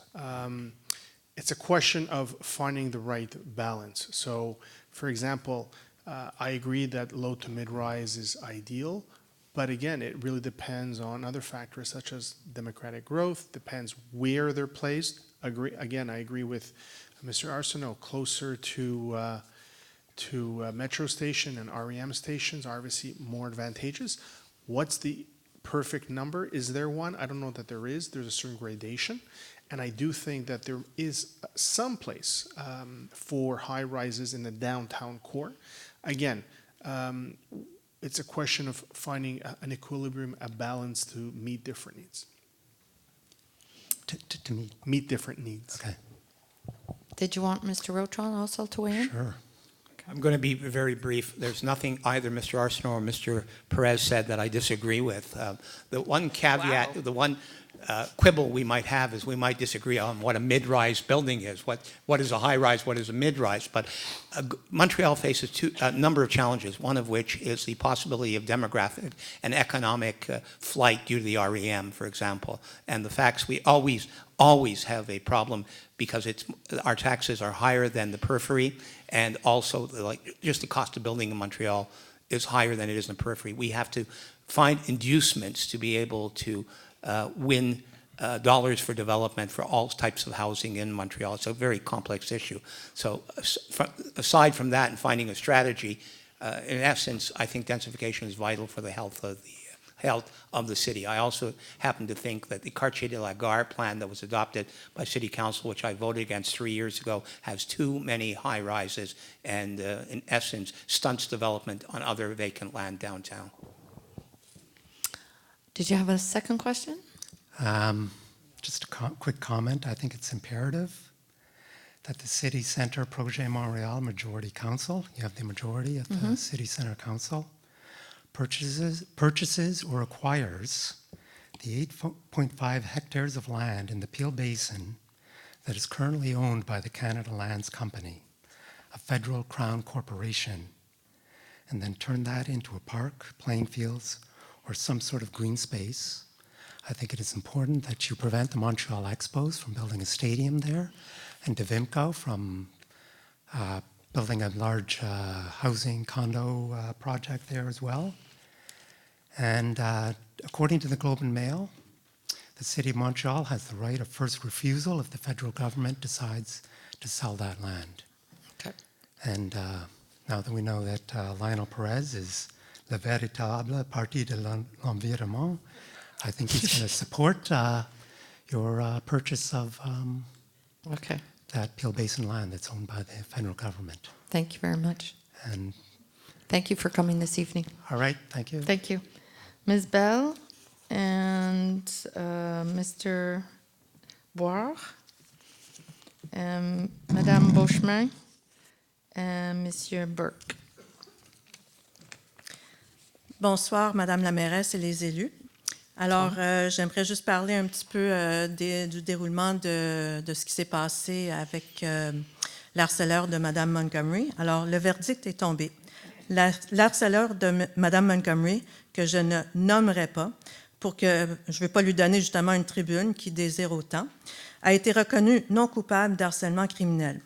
Ceci, malgré le fait que l'harcèlement perdure dans le temps et que cela a occasionné de l'angoisse de la victime et que de nombreuses personnes ont été témoins de son comportement, y inclut tous les élus autour de la table en avant. Nous sommes nombreux à dénoncer ce jugement que nous estimons être scandaleux. Nous sommes nombreux à nous mobiliser pour démontrer nos inquiétudes et notre déception envers le système judiciaire. Et nous sommes présents pour donner soutien à la personne qui subit l'injustice d'un verdict qui redonne la voix et le pouvoir à l'harceleur. Et nous disons « assez, c'est assez ». C'est la campagne #harcèlement non dénoncé. Je tiens à vous rappeler de mon intervention de l'année dernière, quand je vous ai fait part de l'impact et les effets plus globaux de l'harcèlement. De 1, l'effet de démotivation pour les femmes désirant s'intéresser et s'investir à la politique. De 2, du stress de la situation qui peut affecter notre politique municipale au quotidien. Nous, les citoyens et citoyennes de l'arrondissement, s'attendent que nos politiciens puissent donner leur pleine attention à leurs dossiers sans être détournés par une situation de harcèlement. Et troisièmement, sans oublier le sentiment d'insécurité, d'inquiétude et d'inconfort des citoyens, et plus particulièrement les femmes qui assistent au conseil d'arrondissement. Alors, que voulons-nous? Bien, que personne ne donne tribune à cette personne qui continue à harceler la mairesse, ni à lui, ni à des personnes qui le représentent. Peu importe votre allégeance politique, nous voulons que tous les élus, incluant l'opposition, expriment leur désarroi et dénoncent publiquement ce jugement.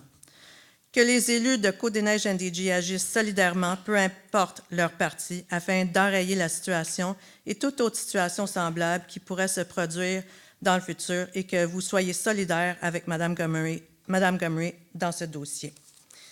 Et finalement, que vous travaillez tous ensemble, solidairement, pour faire tomber le fardeau de la preuve des victimes d'harcèlement et les injustices de ce système judiciaire.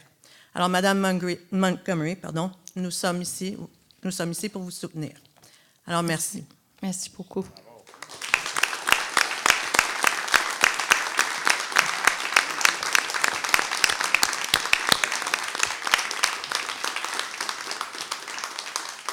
Merci.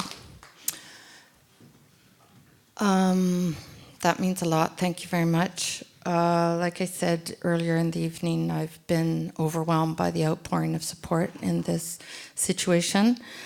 But I'm not someone who backs down easily, if anyone knows me. And I've been in touch with the Crown to encourage her to appeal this ruling. I think that's what will happen eventually. I mean, we have 30 days to file an appeal. This Thursday is his sentencing hearing for breaking his conditions. And I'm hoping that there will be at least a few years probation in which he'll have to stay away from me, and which will buy us some time to appeal the acquittal. But I'm not just doing it for me, I'm doing it for all victims of harassment, and this is the way things change. The judge based her decision on a 1998 Court of Appeal decision, so 21 years old. I like to think our society has evolved quite a bit since then, and I think that if someone says they're afraid, that should be enough. You know, it's pretty subjective to decide if someone is afraid or not and how they look.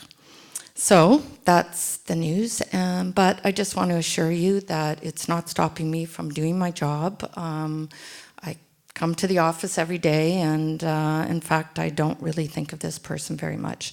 So it's, you know, I enjoy being mayor. It's not going to stop me from being mayor, and he's not going to stop me from living my life. So there we go.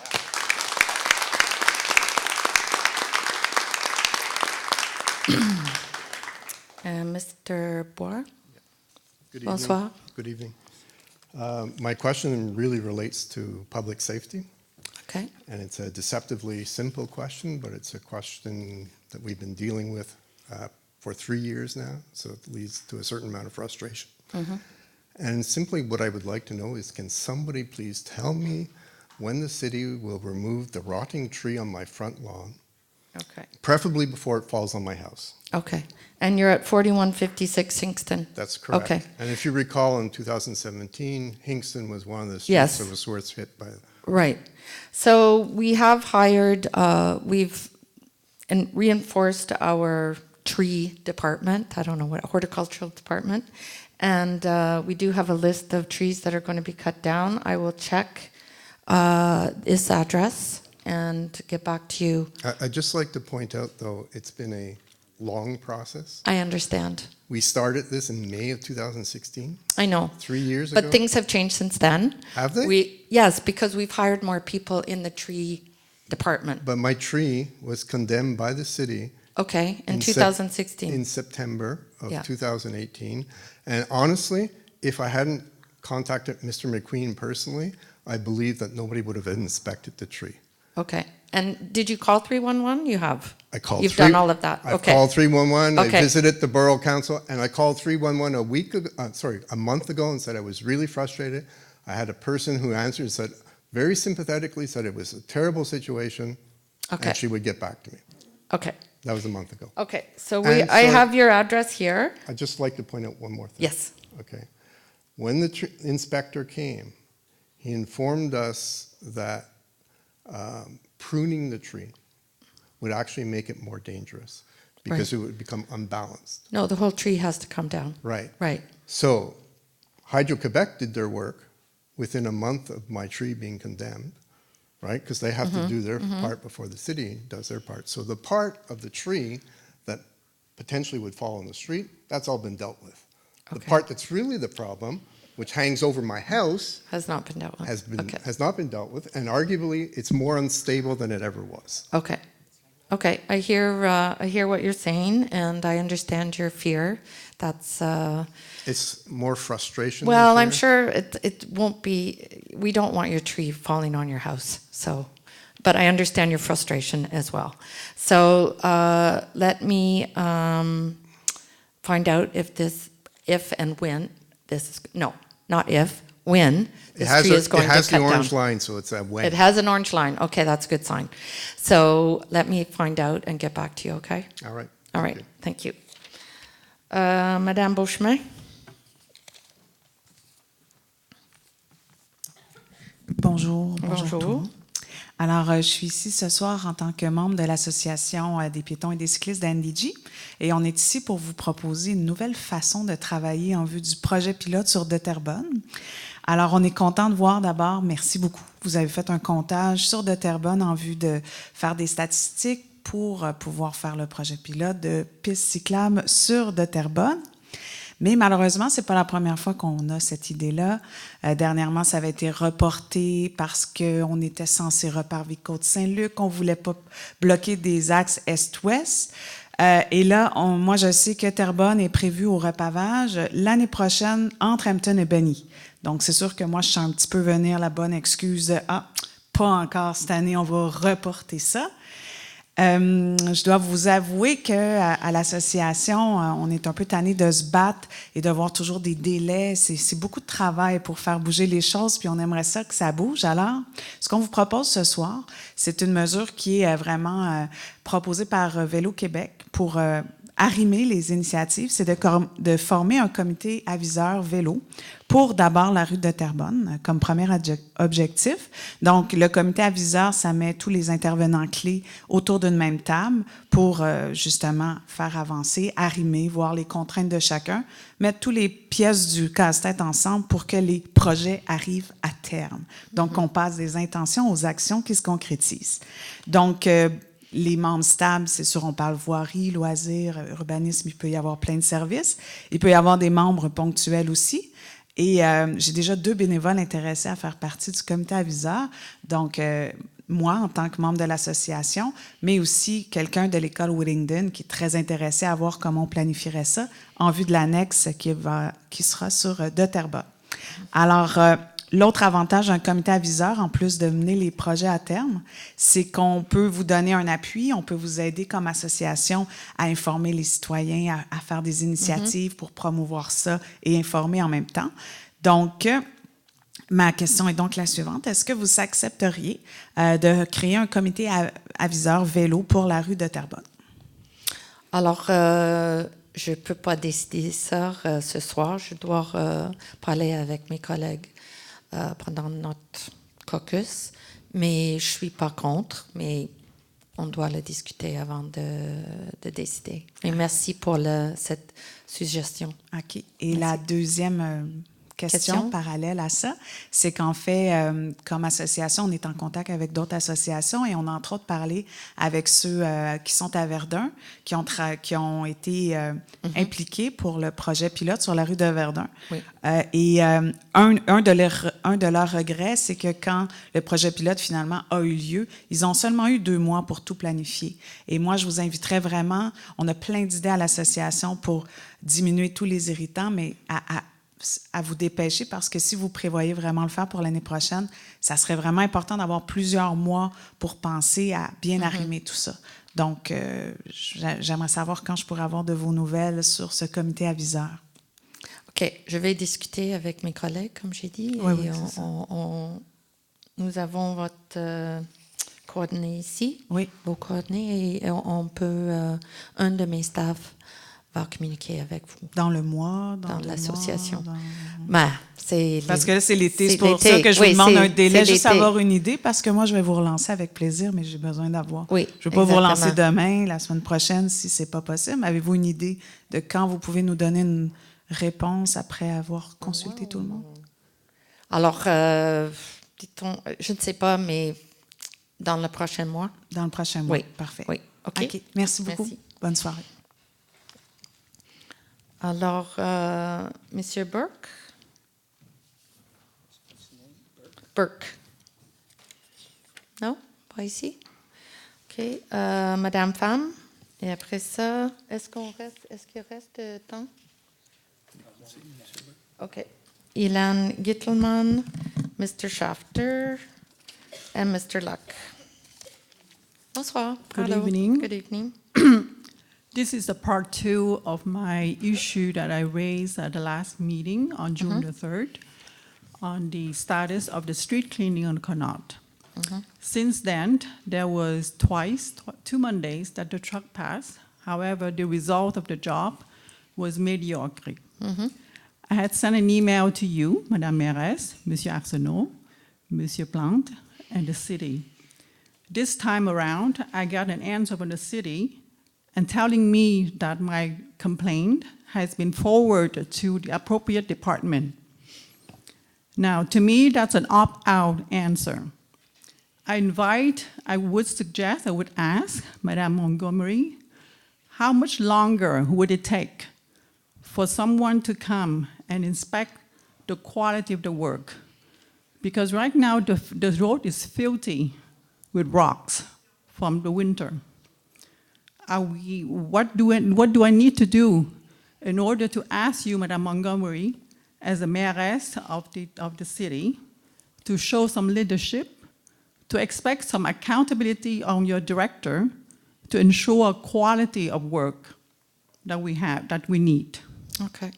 Well, thank you for coming again tonight and for your question. I understand your frustration. But, you know, this winter we had to put down a lot of gravel because of the ice.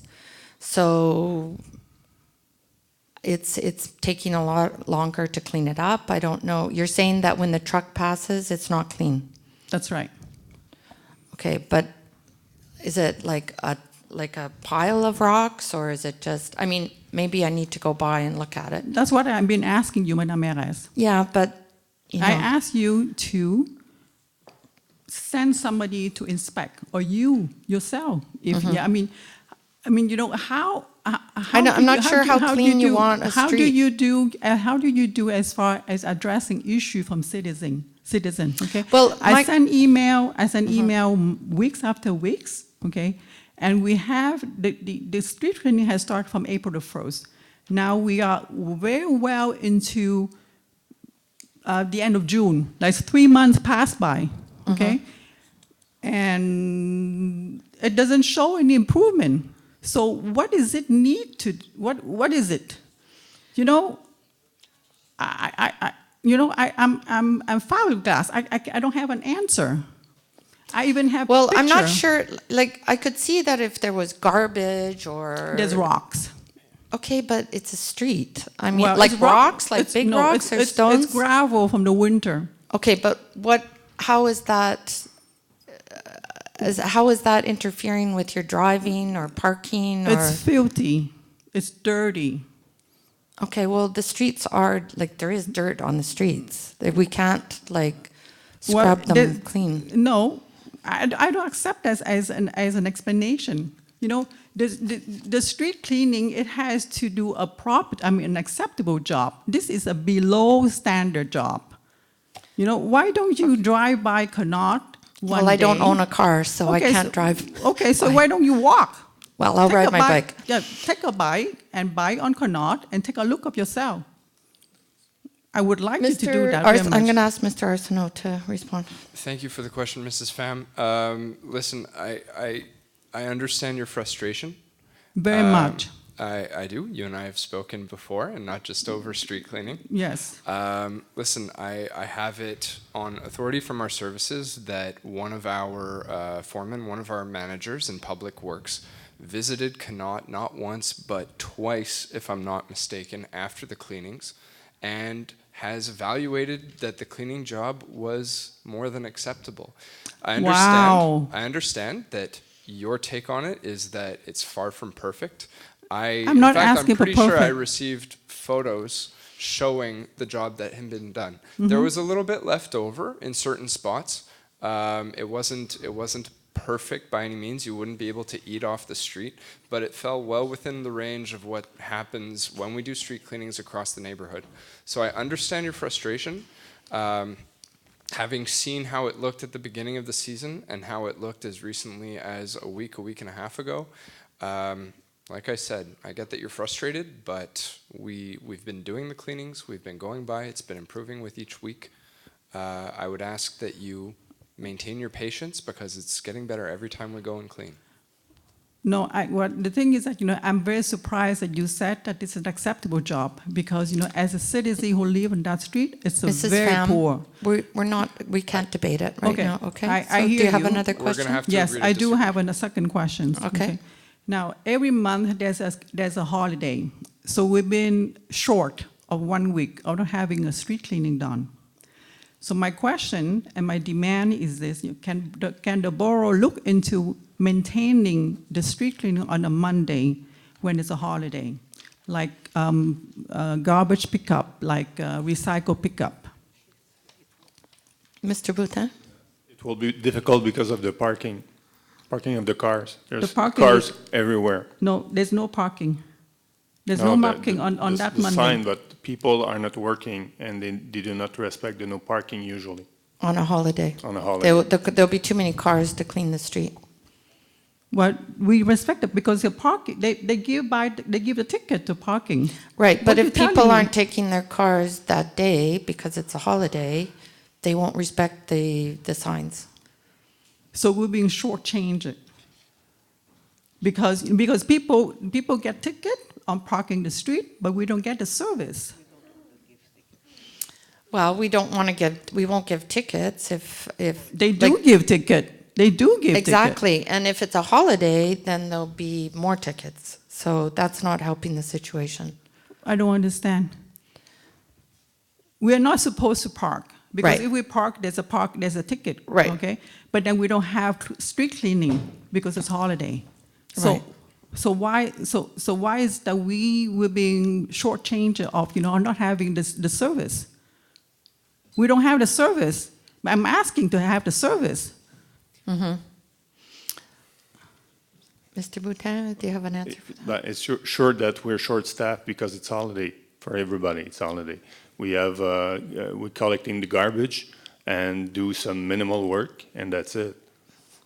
So instead of collecting the recycle, can we switch with the street cleaning instead? It's more Okay, hygienic, Mrs. it's Pham. more cleanliness. I'm sorry, we will have to end it there, but thank you for coming and thank you for your question. I like Okay? I like the borough to look into this issue Okay. because I'm going to have the citizen request for this service. Okay, thank you.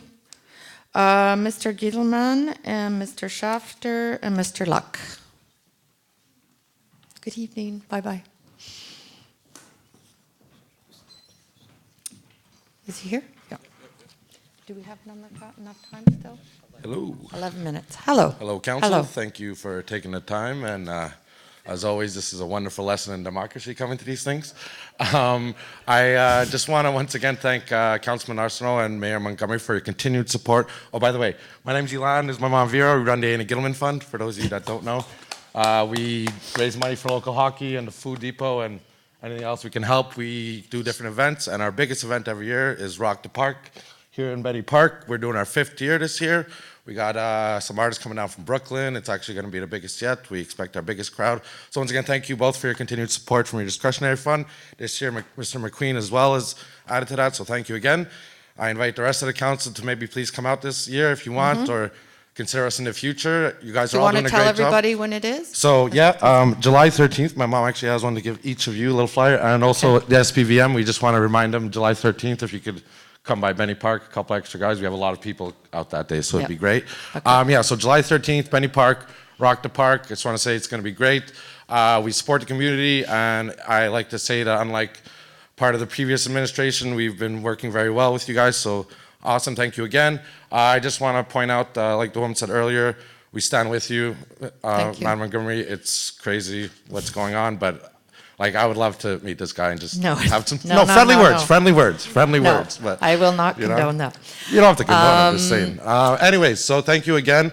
I have a small question. Not really, it's just, so one of the things we've been going through, you guys have been able to get us a lot of what we need. I understand there's like 40 picnic tables for all the parks in our borough, and that leaves very little picnic tables per park, a situation we run into when we do our events.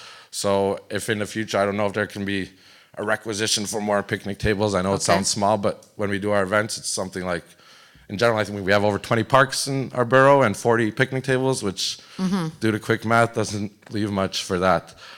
So just something maybe to look into. Okay. Yeah, July 13th, please come out, it'd be great.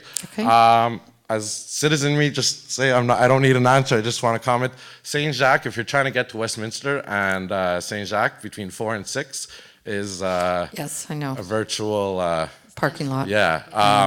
I don't really need an answer, but if in the future something community? I understand like there's... With the Turcotte, I think it will improve. Okay, so that was citizen. Everything's going to be great once the Turcotte's done. Awesome. So reiterate, July 13th, Rock the Park. All right. Thank you. And thank you. And thank thank you you again. for everything you do in the community. And thanks for coming out Thank you tonight. for supporting us.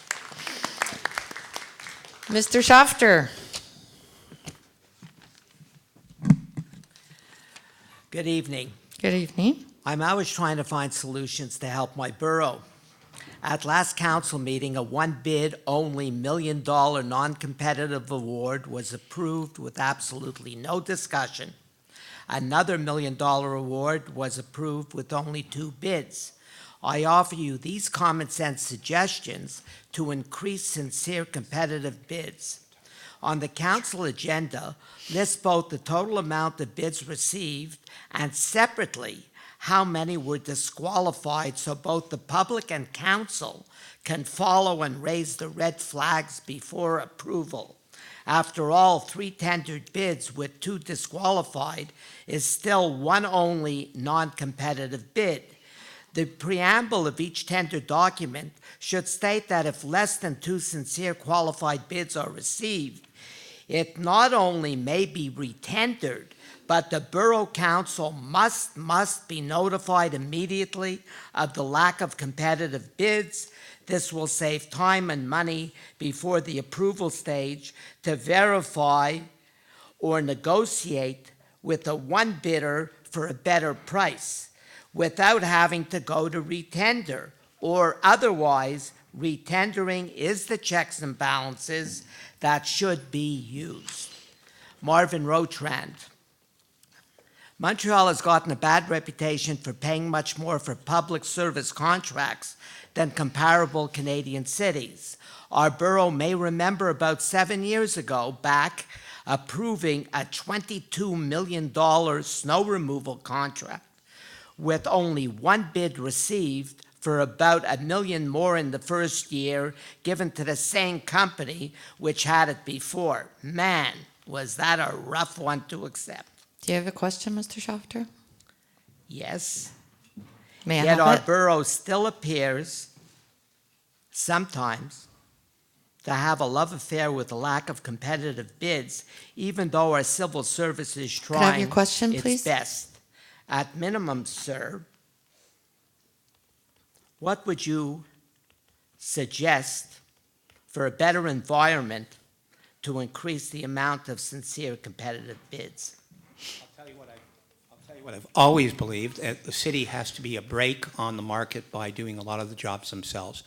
When the blue collars do a certain percentage of snow removal, garbage collection, and other jobs, it means that there is more competition from the private sector for less work for the private sector. I do not believe in ultimate contracting out like the city of Toronto did under the Ford administration and now is paying for it. That's probably the most effective thing that you can do. We keep our eye on contracts. However, it's not as easy as it sounds. We recently, at council, took away a contract for a transporter for our EcoSans. We're finding it's extremely difficult, given the state of the market, to replace that particular company.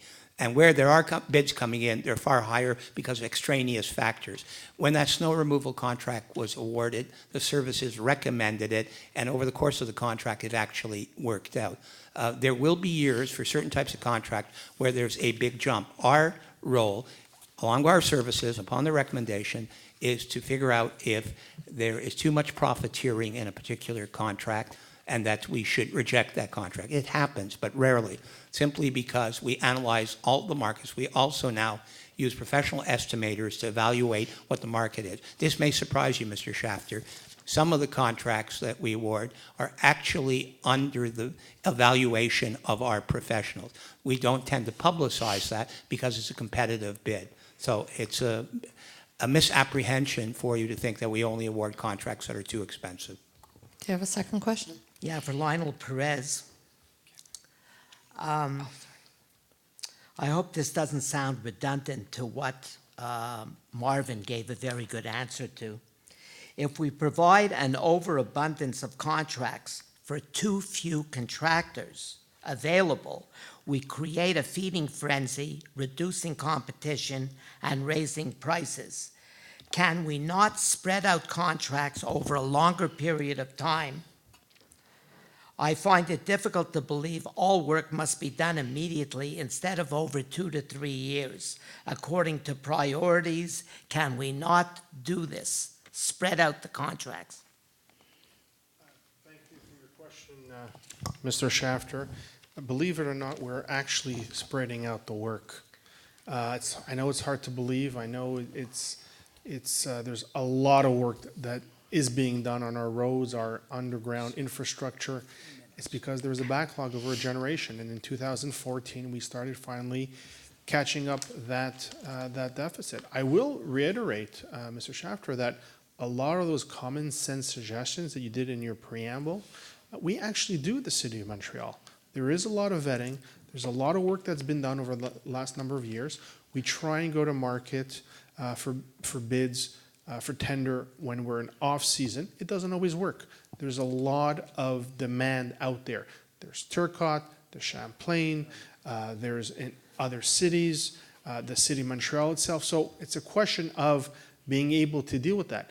And we do, with the services, take a lot of time to evaluate the bids to be able to see when we have to go ahead and we can. So yes, I'd like to say push it off even further, but guess what? It's going to take that much longer to get our roads and to give the quality roads that everybody expects and deserves. Thank you very much. I'd just like to propose that we extend the question period by, we've got one more person, so we'll say 10 minutes, I propose. It's not over yet. It's 2 more minutes. Oh, okay. There's only one more person? Yeah, there's one more. Let's hear him. Well, Mr. Arsenault would like to add something for Mr. Shafter, but If he's Mr. not listening. Shafter's still- Mr. Shafter? If he's still here. Mr. Shafter, I just wanted to add to the answers of my colleagues because this is something that I tend to see on a regular basis because I sit on the city's contracts examination committee. So one of the reasons why we might see a contract downtown is when only one bid comes in. And I'm not sure if the same rule applies to the borough, but I know that downtown, if we only get one bid, and typically if it comes in over the estimate, the department concerned is allowed to enter into negotiations with the sole bidder to try and lower that price. We've been seeing more bids like this over the last few years. The number of contracts where we've only had one bidder has increased significantly. And again, that's seen downtown as well. But as I think they mentioned, a single bid does not necessarily mean that it's a bad deal. In fact, we often see many of our contracts for large sums of money where the bid comes in 20, 30, even 50% under the estimate. And this is even when the estimate's being done by private firms. So what Councillor Rotron said about doing more of the work in the city, it might be an option, it might be a possibility. The city was kind of gouged of its internal expertise over the early 2000s, and not just for the public works themselves, but for the designing and the engineering stages. So we'd have to play some catch up there. But it really does depend on the sector of work. For some work, there's very little competition, like pipe replacements. Others, we get 7, 8, 9 bids on a regular basis. So as Councillor Perez said, many of these common sense measures are already in place, and we're trying to move with the markets and adjust as we go. Thank you. Okay, now can I move to extend the question period by 10, well, we'll say 10 minutes. We probably won't need it. I'll propose. Second. Mr. Rotron will second. Mr. Luck. No pressure.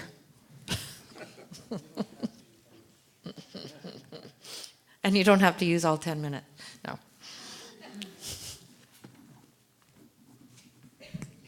I'm normally short. Thanks, Mr. Rotran, for seconding that one. Sue, good evening, Sue, and fellow councillors. At the last meeting on item 40.06, you voted 5-1 to, in some cases, double the cost of vignettes in the borough for cars who are parked on the street in restricted zones, whether it be whatever number. Right. The question I have tonight for you as a council is, will you do something to give services more power to police the proliferation of people now using those spaces, which we're paying more for, double in my case, and people are allowed to park there. But why do you have a vignette if you have a driveway? Because people can't visit me and park on the street. So if Oh, I see, somebody's okay. coming to my house to visit me, Mhm. I have to park on the street to let them visit us. Mhm. So that's the only reason why we have Okay. it. And I think it's logical. Mhm. I know other people have the same situation. That being said, you're going to now have a lot more revenue from the residents that are paying for vignettes to pay for more préposés de stationnement. So why wouldn't the borough support hiring more people to police the spaces? Because that's what we need. Well, because we're putting the money into environmental initiatives. So, we don't want to hire more parking people. I think they pass by there quite often, actually, Well, they because of the have hospital. they do, and we have a problem on Marlow, we have a problem on Vendôme, and we have a problem on Gray, south of Sherbrooke, because of the proliferation of people using our vignette spots.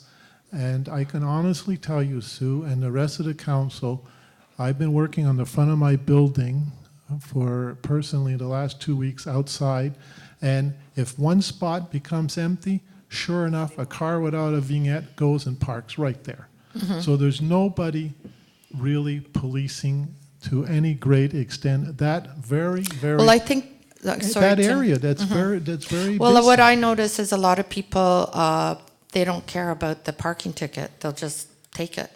So that's the problem, is that people would rather, they drive around or they get frustrated, and so they just park anywhere. They take the risk. But I see a lot of tickets on cars. So I think it is being policed. I think it's just people don't care about the cost. So maybe the idea is, I know we've put the parking tickets up already, the city. Yeah. Maybe the solution is to make it really high. Well, I agree with you. Make it much higher and make people pay for it. And Yeah. those people will not bring their cars into town, and you'll have your environmental Right. lower usage in the Right. city, Okay, which is your Mr. objective. Right. Mr. McQueen? Just want to clarify, so we're all for more enforcement. I mean, the enforcement, when they give tickets, that's also revenue for the city. So it's, we're working, Center City, to try to, enforce more. I think there's one situation we have on those streets near the hospital as opposed to some other streets that are quite a bit further from the hospital is you have a nonstop flow of new people who are new to the city or new to the inner city coming to the hospital, who, as Mayor Montgomery said, just don't care either because they're in a hurry or they don't understand resident parking. It's an unfortunate situation, and we'll keep giving the tickets, but I'm just saying that that's why you get person after person coming and parking there, and yeah, sure, we're going to try to give as many tickets as we can. Okay, I just wanted to point it out that there's a burden on the residents paying more than double in my case, and maybe because of the size of my little Volvo. But, that's an issue. Mm-hmm. And Yeah, no, you're right. And I think that's a very good question. I mean, if you're paying for the vignette, then you should Double. have a place to park. Yeah. Or you could get an electric car, and then you wouldn't pay double. You'd pay 50. Very good. Thank you very Thank much you. for coming tonight. Thanks for taking my question. Thank you. Okay, so that's the end of the question period. On passe maintenant à 10.05. C'est ça? 10.06, Ah, période six. de questions des membres du Conseil. Oui. Est-ce qu'il y a des questions? Monsieur Perez? Merci, Madame la mairesse. J'ai une question un peu pour Monsieur Boutin ou Monsieur Plante. J'ai reçu un coup de téléphone d'un résident hier concernant justement le balayage de rue sur une rue, la rue Clinton, où il affirmait, je n'ai pas validé, comme quoi cela ne s'est pas fait régulièrement d'après les horaires prévus. Il a téléphoné, ça fait environ 3 semaines, donc je parle depuis le mois avril jusqu'à début juin, il ne l'avait pas vu. Il a téléphoné début juin, ça a été fait la semaine suivante à laquelle il a téléphoné, et il me dit que depuis, ça n'a pas été refait. Est-ce qu'on pourrait faire une vérification sur le trajet, s'il vous plaît, et puis me revenir après pour que je puisse revenir aux citoyens. Je vous remercie.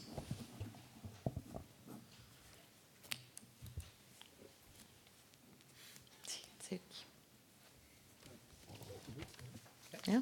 OK. D'autres questions? Commentaires? Non, rien. 10.07. Correspondance, il n'y a pas de correspondance. OK. 12.01. Autoriser le dépôt d'une demande de soutien financier pour soutenir et encourager l'engagement civique des membres du Conseil jeunesse Côte-des-Neiges Notre-Dame-de-Grâce dans le cadre du programme des stratégies jeunesse en milieu municipal du secrétariat à la jeunesse, période du 2 décembre 2019 au 31 octobre 2021. 20.01. Accorder une première prolongation à les entreprises Képasque. C'est un contrat pour des travaux d'essouchement pour l'arrondissement et autoriser une dépense à cette fin de 157 256,94. Je propose. J'appuie. 20.02.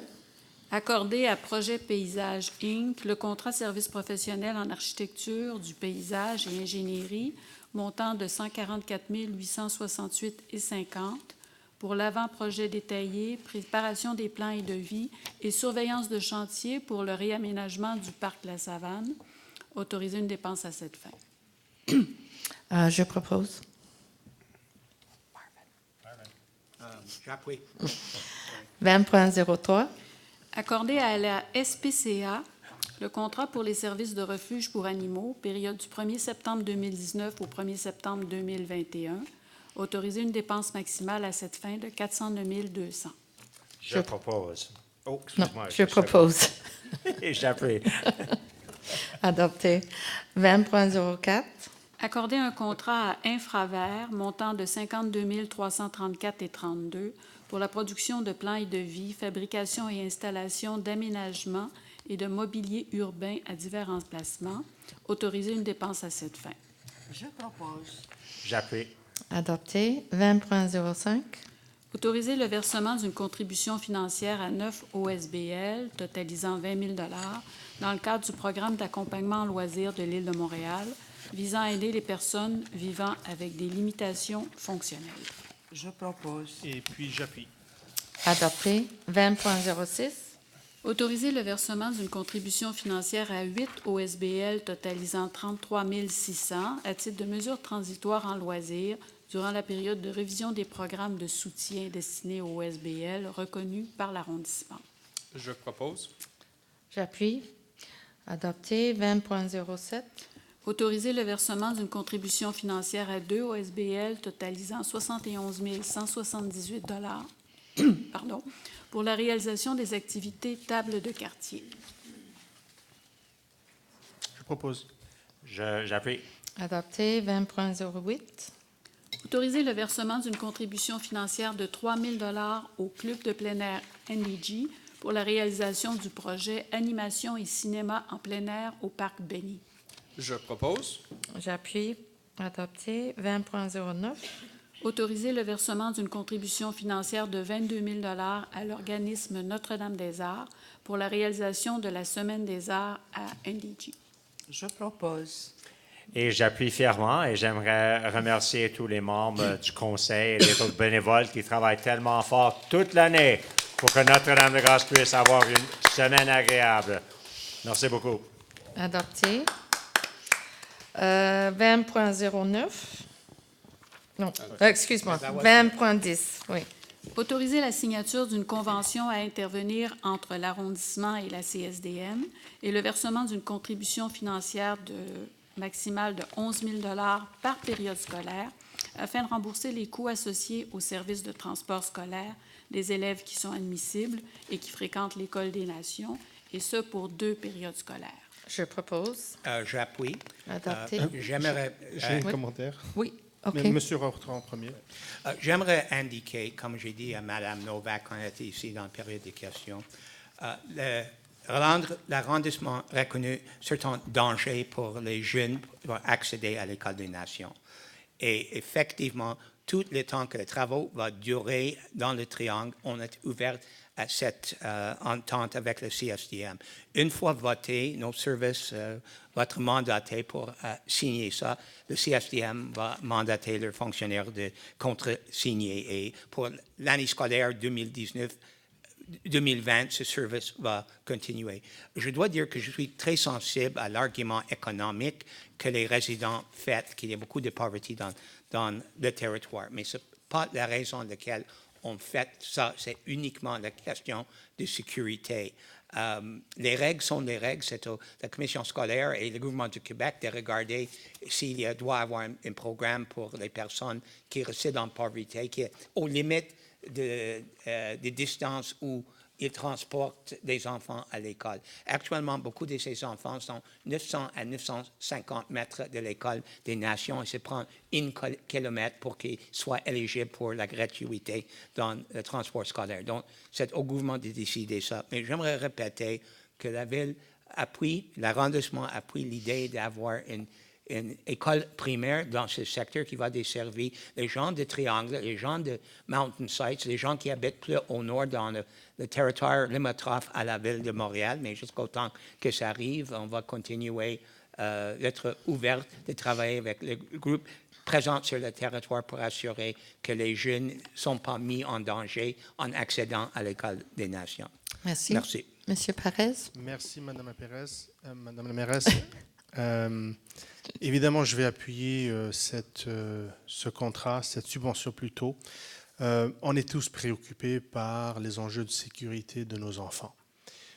Ce qui est préoccupant maintenant, et comme ça a été préoccupant en 2016, lorsqu'on avait déjà octroyé la même subvention, c'est le fait que ce n'est pas normalement à la ville ou à l'arrondissement de subventionner le service de transport pour les enfants. C'est une compétence clairement d'une commission scolaire. Alors pourquoi est-ce que c'est à nous de le faire? Parce qu'on est plus sensible, on est plus préoccupé? Je ne pense pas. L'entente le dit clairement. Alors avec respect à M. Rotran, l'entente dit que la CSDM n'a pas de budget pour ça. Et elle dit que les parents n'ont pas des moyens pour se payer du transport. C'est ça ce que dit l'entente dans le préambule, dans les attendus. Ce n'est pas normal. On est en train de créer un précédent, ou plutôt nous sommes en train de suivre un précédent que le conseil précédent avait déjà octroyé, et je suis préoccupé. On va aller de l'avant, on doit aller de l'avant. Mais je pense qu'on doit trouver une façon de envoyer un signal fort à la commission scolaire, peut-être même à écrire au ministre, parce que ce n'est pas normal que les villes, si chacun va commencer à donner des fonds dans des domaines et des compétences qui ne sont pas les siennes, ben, ça commence à vraiment trahir la gouvernance qu'on a en place. Alors, je dis rien de nouveau, j'ai rien que je pense qu'on peut être en accord, mais je pense qu'on doit marquer le point pour s'assurer que c'est la dernière fois que nous octroyons une telle subvention. Et j'encourage Mme la mairesse, je pense qu'on peut envoyer une lettre de nous tous, je soumets au ministre de l'Éducation pour lui sensibiliser, évidemment, à la commission scolaire. Merci. Merci. Madame Propiano, avant. Merci, Madame la mairesse. Donc, effectivement, ce n'est pas de compétence municipale de subventionner le transport scolaire, mais d'une certaine manière, il y a une obligation morale, puisque quand on a planifié le développement du triangle, on a oublié de réserver du terrain pour une école. Donc, le temps qu'une école va être construite, il me semble que, bon, je suis d'accord qu'on a créé un précédent, que ce n'est pas de notre compétence, mais c'est aussi un devoir de conscience d'aider ces familles. C'est un coin qui est particulièrement défavorisé, comme le soulignait M. Rotran. Et puis, on aurait dû planifier une école. Donc ça, c'est une leçon. Quand on fait un développement, 3 000 à 4 000 nouveaux résidents dans le coin, il faut planifier une école. Oui. Merci, M. Rotran. Merci. J'aimerais clarifier pour mes collègues, avant que j'ai approché les services ou le chef du cabinet ou mes collègues dans ce dossier, j'ai parlé au commissaire scolaire de la CSDM pour le territoire, M. Manerousement, et j'ai dit clairement que c'est une compétence scolaire et qu'effectivement, la question d'une zone défavorisée, les besoins est une question pour la commission scolaire et le gouvernement du Québec de discuter. Mais j'ai aussi soulevé qu'il y a des travaux qui continuent dans le secteur. Ma compréhension est que le dossier est avancé parce qu'on veut assurer la sécurité des enfants dans ce secteur. Madame Novak, qui m'a contacté initialement, a dit qu'il y a beaucoup de camions de construction qui continuent dans ce secteur. Et je sais qu'on ne veut pas qu'il y ait des accidents, qu'une jeune soit blessée ou pire. Donc, pour l'arrondissement, ce n'était pas un précédent du tout, M. Perez. C'est effectivement une question de continuer d'assurer la sécurité dans ce secteur, comme on fait avec l'entente initiale signée en 2016. OK, adopté. 20.11. Culture de Beauce Inc., un contrat pour des travaux d'élagage de 148 arbres publics sous le réseau de distribution d'Hydro-Québec et autoriser une dépense à cette fin de 76 924 $ et 2. Je propose. J'appuie. Adopté. 20.12. Accorder un contrat à l'épavage CK au montant de 1 474 353,92 pour des travaux de réaménagement géométrique de 5 intersections et autoriser une dépense à cette fin. Je propose. J'appuie. Adopté. 20.13. Autoriser le versement de contributions financières non récurrentes à divers organismes totalisant la somme de 6 950 $. Je propose. J'appuie, mais je dois faire une correction. Oh. Le dossier Ligue de basketball des Philippines, CDNNDG, ma contribution est 500 $, pas 200, et celle de M. Perez paraît pas, ça doit être aussi 500. Celle de Mme Montgomery à 250, j'imagine, a raison. Donc le total doit être 1250. J'ai emailed it 3 times. Est-ce que c'est secondé par quelqu'un? Monsieur Gautran. La correction. Amendement. OK. J'appuie. J'appuie. Okay, that's what I meant. Adopté. Excuse-moi. 30.01. Offrir au conseil municipal, conformément à l'article 85, alinéa 2 de la Charte de la Ville de Montréal, la prise en charge par l'arrondissement de la coordination et réalisation des travaux d'aménagement géométrique sur les rues artérielles de Upper Lachine, Hudson et Goyer. Je propose. J'appuie. Adopté. 30.02. Offrir au conseil municipal, conformément à l'article 85, alinéa 2 de la Charte, la prise en charge des études de la conception et réalisation d'aménagements cyclables sur 5 rues de l'arrondissement. Proposé avec grand plaisir. J'appuie. Adopté. Oh, Monsieur Gautran. Excusez-moi. Thank you, Ms. Montgomery. First of all, in my opinion, this is putting the cart before the horse. What is before us is a request to Center City to be able to work on certain bike lanes and to install them in our territory. The intention is to go ahead with these bike lanes under the auspices of the arrondissement. What should happen, actually, and I liked what I heard from Madame Beauchemin about the idea of a committee advisor, but I would broaden that to be a committee advisor of all sorts of users, not only cyclists, to look for a plan that would meet our goal of actually integrating cycling into the borough, assuring that it's safe, while respecting the needs of other types of road users. What should happen, or should have happened in this case before this dossier arrived here, was a study should have been done in advance. It should have determined where bike lanes should have gone. It should have been announced so people knew about it in advance so they wouldn't have to come and ask at the microphone. People should have been consulted, at which point we would have had a plan.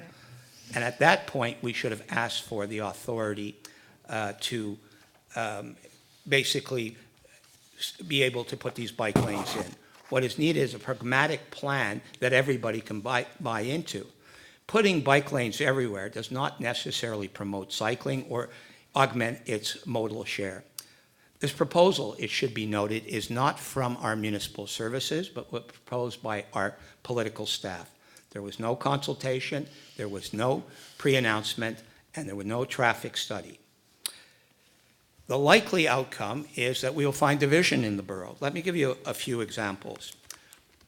Of the 4 arterial roads that we are seeking to have the authority to go ahead with a bike lane is Grand Boulevard, which is one where it's proposed to put a bi-directional bike lane next to the sidewalk between Monkland and Côte Saint-Luc Road. That implies a protected bike lane. It also implies that parking will be lost, inevitably, as Christian Arsenault said in his initial remarks, on a stretch where almost all the buildings are apartment buildings and where many people do not have internal parking and where there's already competition for parking. Moreover, on that street, there is a 10-minute max bus, the 103. If you have a protected bike lane, you're going to have to build a concrete abutment in the middle for the passengers to stand on securely.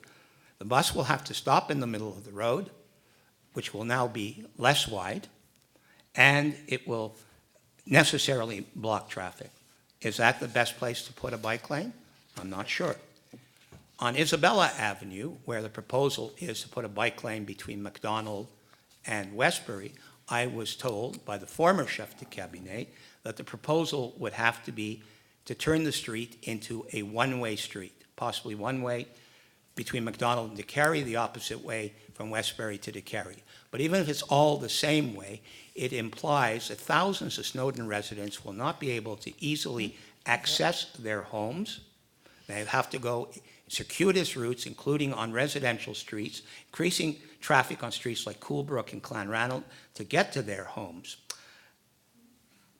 I don't know the other streets as well, Upper Lachine and NDG, but I feel that it would have been better, instead of just throwing them out there and asking for permission, saying, well, we'll study it and consult afterwards, that we would have done this initially and come up with a plan de cyclisme, a cycling plan that would have built at least a large consensus in our community.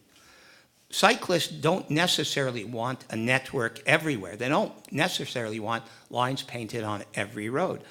What I'm hearing from cyclists is they want safe cycling lanes where there is a critical mass of cyclists or it's likely to attract additional riders. They don't necessarily want lines on the road, but secure, segregated bikeways, and they don't need them everywhere. Now, the proposal that I see here doesn't necessarily, in my estimation, lead to the safe cycling outcome that you hope to see or increase the number of cyclists. But I'm willing to try to work with you on this in good faith.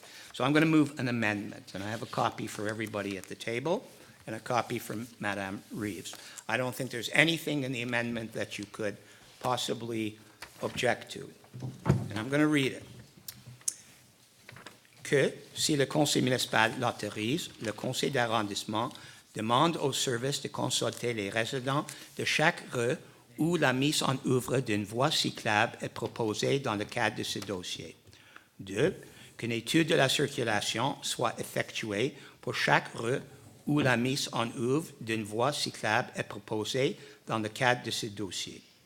3. Qu'une fois que les deux conditions ci-dessous seront satisfaites, le dossier soit renvoyé au conseil d'arrondissement pour que celui-ci procède à un vote final afin de déterminer s'il faut procéder à la mise en œuvre de chacune des voies cyclables proposées dans le cadre de ce dossier. I don't think there's anything there that you can object to. I think you will say this is your intention anyways, but this will make it explicit, and there'll be guarantees for everybody, and we will start a dialogue with our citizens. Any more? Mr. Perez is my seconder for this amendment. You want to have a break for a few minutes to discuss it among yourselves? Okay. Alors, we will take a break just to discuss this amongst ourselves, and we will be back.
Okay, on recommence. So thank you very much, Mr. Roton, for your input. Of course, safety of the bike paths are a huge priority for us. And our technical services have prepared this contract with their expertise. And included in this contract is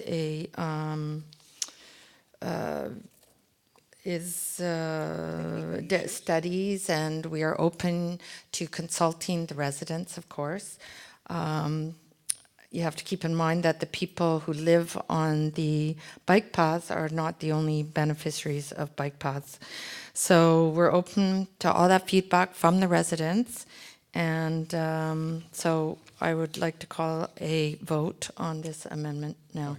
So, may I ask, are you in favor of any of the three or not? no, we're not. Okay. So we're fine. going Then to we'll just vote have on it one now. vote. If I can, Yes, Mr. Press? thank you. I just wanted to convey that the reason I supported this amendment was to enable the debate and the discussion.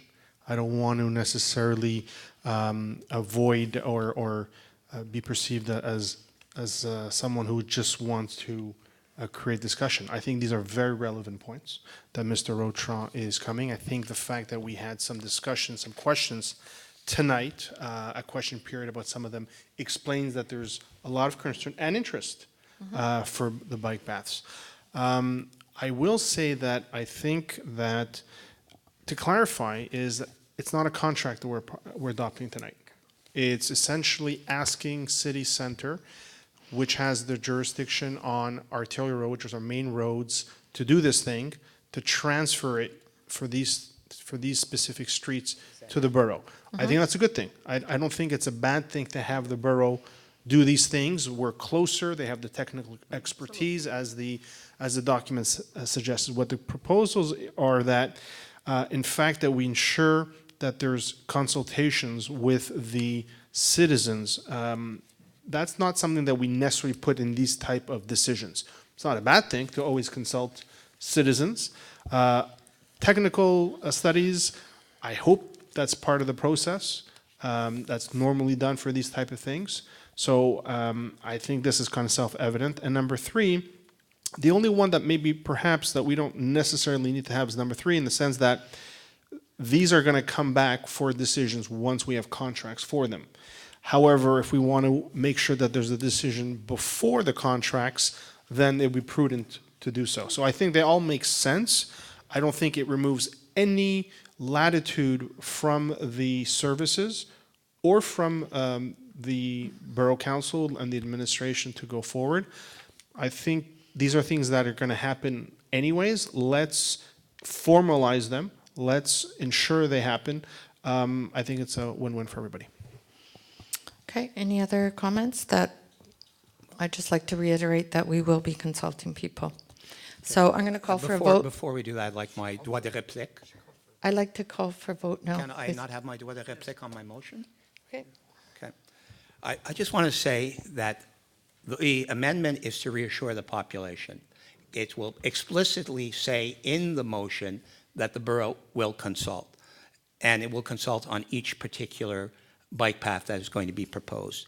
It also essentially indicates that there has to be a credible traffic study on all.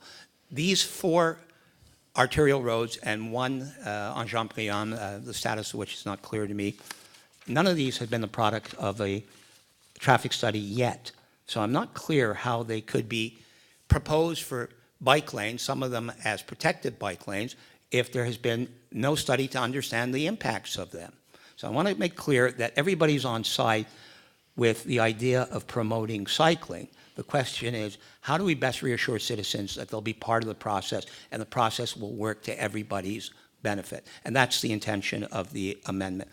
Should you decide that you don't want to support the amendment, I certainly hope that all the elements of it, as a matter of honor, will be what you actually do point by point in the entire process of receiving the authority from Center City, and then once it has been received, in translating this into actual bike lanes on the ground.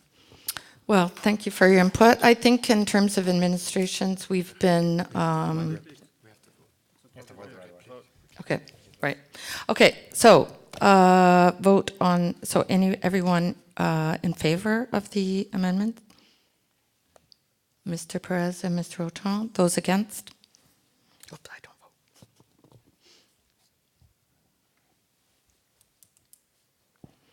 So the amendment is defeated. OK, et maintenant, on will vote on, which number was it? 30.02, on va voter. Est-ce que je peux, sur le fond, sur le dossier, je vais être très bref. Moi, je pense qu'on devrait aller de l'avant. Je pense qu'on aura l'occasion, avec les services et les élus, de pouvoir voir l'évolution de ce dossier. Je prends acte de votre volonté de faire un genre de consultation, que ce soit et pour les résidents et pour les usagers. Je pense que c'est une bonne chose. Et comme vous avez mentionné, il y aura des études techniques qui seront faites par les services. Et comme je l'ai mentionné, les contrats, s'il y a lieu, reviendront pour un vote. Alors, moi, je suis très à l'aise. J'aurais préféré, comme je dis, je ne pense pas que c'est fatal. Je pense que vous avez démontré un certain engagement verbal. Donc, moi, je suis très à l'aise. I'd like to say something on Monsieur this. Roton. I'm going to vote against the motion, not because I doubt your good faith, but I want to have the liberty to make similar amendments at City Council if I feel that the debate at Council in August merits these type of amendments. I do personally think the motion would be much stronger if these elements were included, clearer to the reader, reassuring to those who might have some doubts about the proposal, and also clearly telling the population that while these bike lanes that are proposed here have not been studied or proposed by our services, that they definitely will be the product of a credible traffic study, and that the Borough Council will have to ultimately re-study them here publicly and take a vote upon them. I think that would be reassuring. I think it would be a mistake to underestimate how divisive a thing like this can be.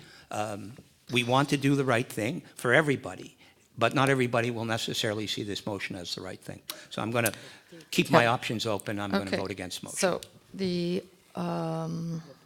it's adopted with Mr. Rotron's dissension.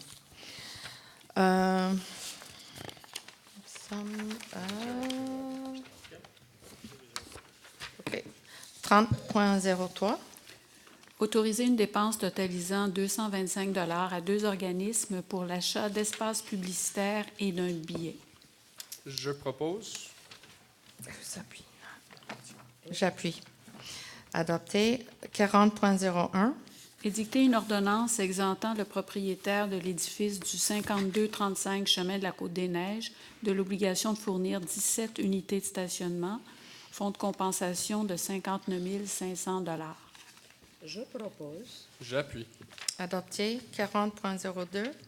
Autoriser l'occupation du domaine public selon le site et l'horaire prévu pour chaque événement identifié au tableau et édicter les ordonnances y afférentes. Je propose. J'appuie. J'ai un point à modifier pour un événement en particulier. Après discussion avec les organisateurs, on va changer la date pour le fête de bienvenue pour les nouveaux résidents du quartier du centre Walkley, du 6 juillet au 13 juillet, si je comprends bien. Alors, si on pourrait l'adopter avec cette petite modification, ça serait grandement apprécié par la communauté. Monsieur Roton. J'ai aucun problème sur cette correction, mais j'ai une autre question. Il y a 2 ou 3 événements qui vont à 23 heures et il y a une dans la liste qui va à 23h59, qui est un peu inhabituel. Est-ce que le service peut m'expliquer? D'habitude, on essaie de terminer 22h30 pour ne pas perturber les zones avoisinant les parcs. Il peut arriver là, que ce soit pour des raisons de démontage ou souvent pour le cinéma. Là, je peux reprendre la liste puis vérifier que mes réponses sont exactes. Mais souvent, c'est pour les raisons de démontage ou pour le cinéma qui doit commencer plus tard. Donc, l'événement est déjà terminé, effectivement. Les gens disent... Moi, j'aurais une question, s'il vous plaît, sur la proposition de M. Arsenault. Je comprends qu'il y a un changement. Je ne sais, j'ai pas vu exactement quelle est la date actuelle, à la date à laquelle on change. Et est-ce que les services ont validé et sont-ils à l'aise avec ce changement de date? C'est ma question. Point de vue, impact sur d'autres événements, etc. Effectivement, j'ai été informée en arrivant ce soir. J'ai pu communiquer avec quelqu'un de mon équipe et ça va pour nous. Parfait. Merci beaucoup. OK. Alors, adopté. Et merci pour la réponse rapide. 40.03. Désignée comme rue piétonne et place publique, la bretelle du chemin de la Côte-des-Neiges, direction sud, située entre le chemin Queen Mary et la rue du Frère-André, 15 juillet au 2 septembre, autoriser l'occupation du domaine public pour permettre l'installation des cafés-terrasses et équipements d'embellissement et édicter les ordonnances à cet effet. Proposé avec grand plaisir. J'appuie. Adopté. 40.04. Accorder une dérogation à l'interdiction de convertir en copropriété divise l'immeuble situé au 5418-5420 avenue Victoria. Je propose. J'appuie. Adopté. 40.05. Accorder une dérogation mineure à la hauteur autorisée par l'article 22 du règlement d'urbanisme afin de permettre une construction hors toit d'un bâtiment situé au 52-23-52-27 boulevard des Caries, Cinéma Snowden. Je propose. J'appuie. Adopté. 40.06. Approuver conformément au titre 8 du règlement d'urbanisme les travaux visant les réfections récurrentes des façades de l'immeuble d'origine de l'hôpital Sainte-Justine, 3175 chemin de la Côte-Sainte-Catherine. Je propose. J'appuie. 40.07. Approuver conformément au titre 8 du règlement d'urbanisme et du projet particulier PP 108 les travaux visant la construction d'un immeuble de 3 étages, 4639-4641 rue Stanley Weir. Je propose. J'appuie. Adopté. 40.08. Approuver conformément au titre 8 du règlement d'urbanisme et projet particulier PP 104 travaux visant à agrandir et à réaménager les terrasses de l'immeuble situé au 4818 chemin de la Côte-des-Neiges. Je propose. J'appuie. Adopté. 40.09. Adopter le projet de résolution approuvant un projet particulier visant à autoriser les usages complémentaires écoles préscolaires et écoles spécialisées pour le bâtiment situé au 3484 boulevard des Caries et mandater le secrétaire d'arrondissement pour tenir une séance publique de consultation. Je propose. J'appuie. Adopté. 40.10.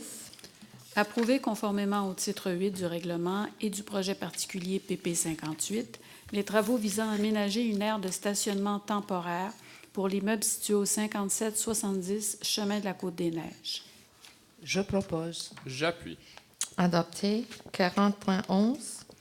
Édicter une ordonnance en vertu de l'article 15 du règlement interdisant les graffitis et exigeant que toute propriété soit gardée exempte de graffitis, afin de permettre la création d'une murale sur la façade sud du bâtiment situé au 5820 boulevard des Caries, autoriser le versement d'une contribution financière non récurrente de 20 000 $ à l'organisme MU. Je propose. J'appuie. Adopté. 60.01. Madame Montgomery dépose les rapports faisant état de décisions prises par tout fonctionnaire ou employé dans l'exercice des pouvoirs qui leur sont délégués en vertu du règlement de délégation de pouvoir, 1er mai au 31 mai 2019. 60.02. Madame Montgomery dépose le rapport des faits saillants des états financiers 2018 de l'arrondissement. J'aurais un commentaire, Madame. Oui. C'est un dépôt. Très rapidement. Comme je l'ai mentionné lors de notre caucus préalable, je pense que ce serait opportun de considérer avec les services de pouvoir avoir ce document qui est fort intéressant, déposé en même temps que la date où on fait part de notre utilisation du surplus, s'il y en a, comme on l'a fait le mois dernier. Donc, tout simplement, répéter une idée, si on peut essayer de coordonner. Je sais que ce n'est pas toujours évident, Mais si on peut le faire, je pense que ça serait opportun et intéressant pour le public pour qu'ils aient toute l'information pour l'utilisation des surplus, l'affectation des surplus avec tous ces chiffres-là. Merci. Merci. 6501. Motion visant à féliciter la Ligue des Noirs du Québec à l'occasion de son 50e anniversaire. J'invite l'ensemble des collègues de me joindre en félicitant la Ligue des Noirs qui, cette année, va célébrer son 50e anniversaire avec une grande gala en octobre où tout le monde est invité. Je dois dire que je pense que la Ligue est courageuse, un des organismes les plus importants pour les droits civils au Québec, un organisme qui a lutté pendant 50 ans contre la discrimination et le racisme, qui prend des positions qui parfois sont difficiles pour les élus, mais qui effectivement a aussi travaillé avec les partenaires et est reconnu par la Commission des droits et de la jeunesse comme un organisme qui effectivement est très, très présent dans les dossiers des droits humains. Oui. Alors, est-ce qu'on vote là-dessus? OK. Tout le monde appuie. Merci. Cette motion. J'invite le greffier d'envoyer une copie officielle de ces motions à la Ligue des Noirs une fois que la version officielle est prête. C'est adopté. Alors. Et la séance est close. Merci. Merci beaucoup. Merci. Oui, bon été. Yay!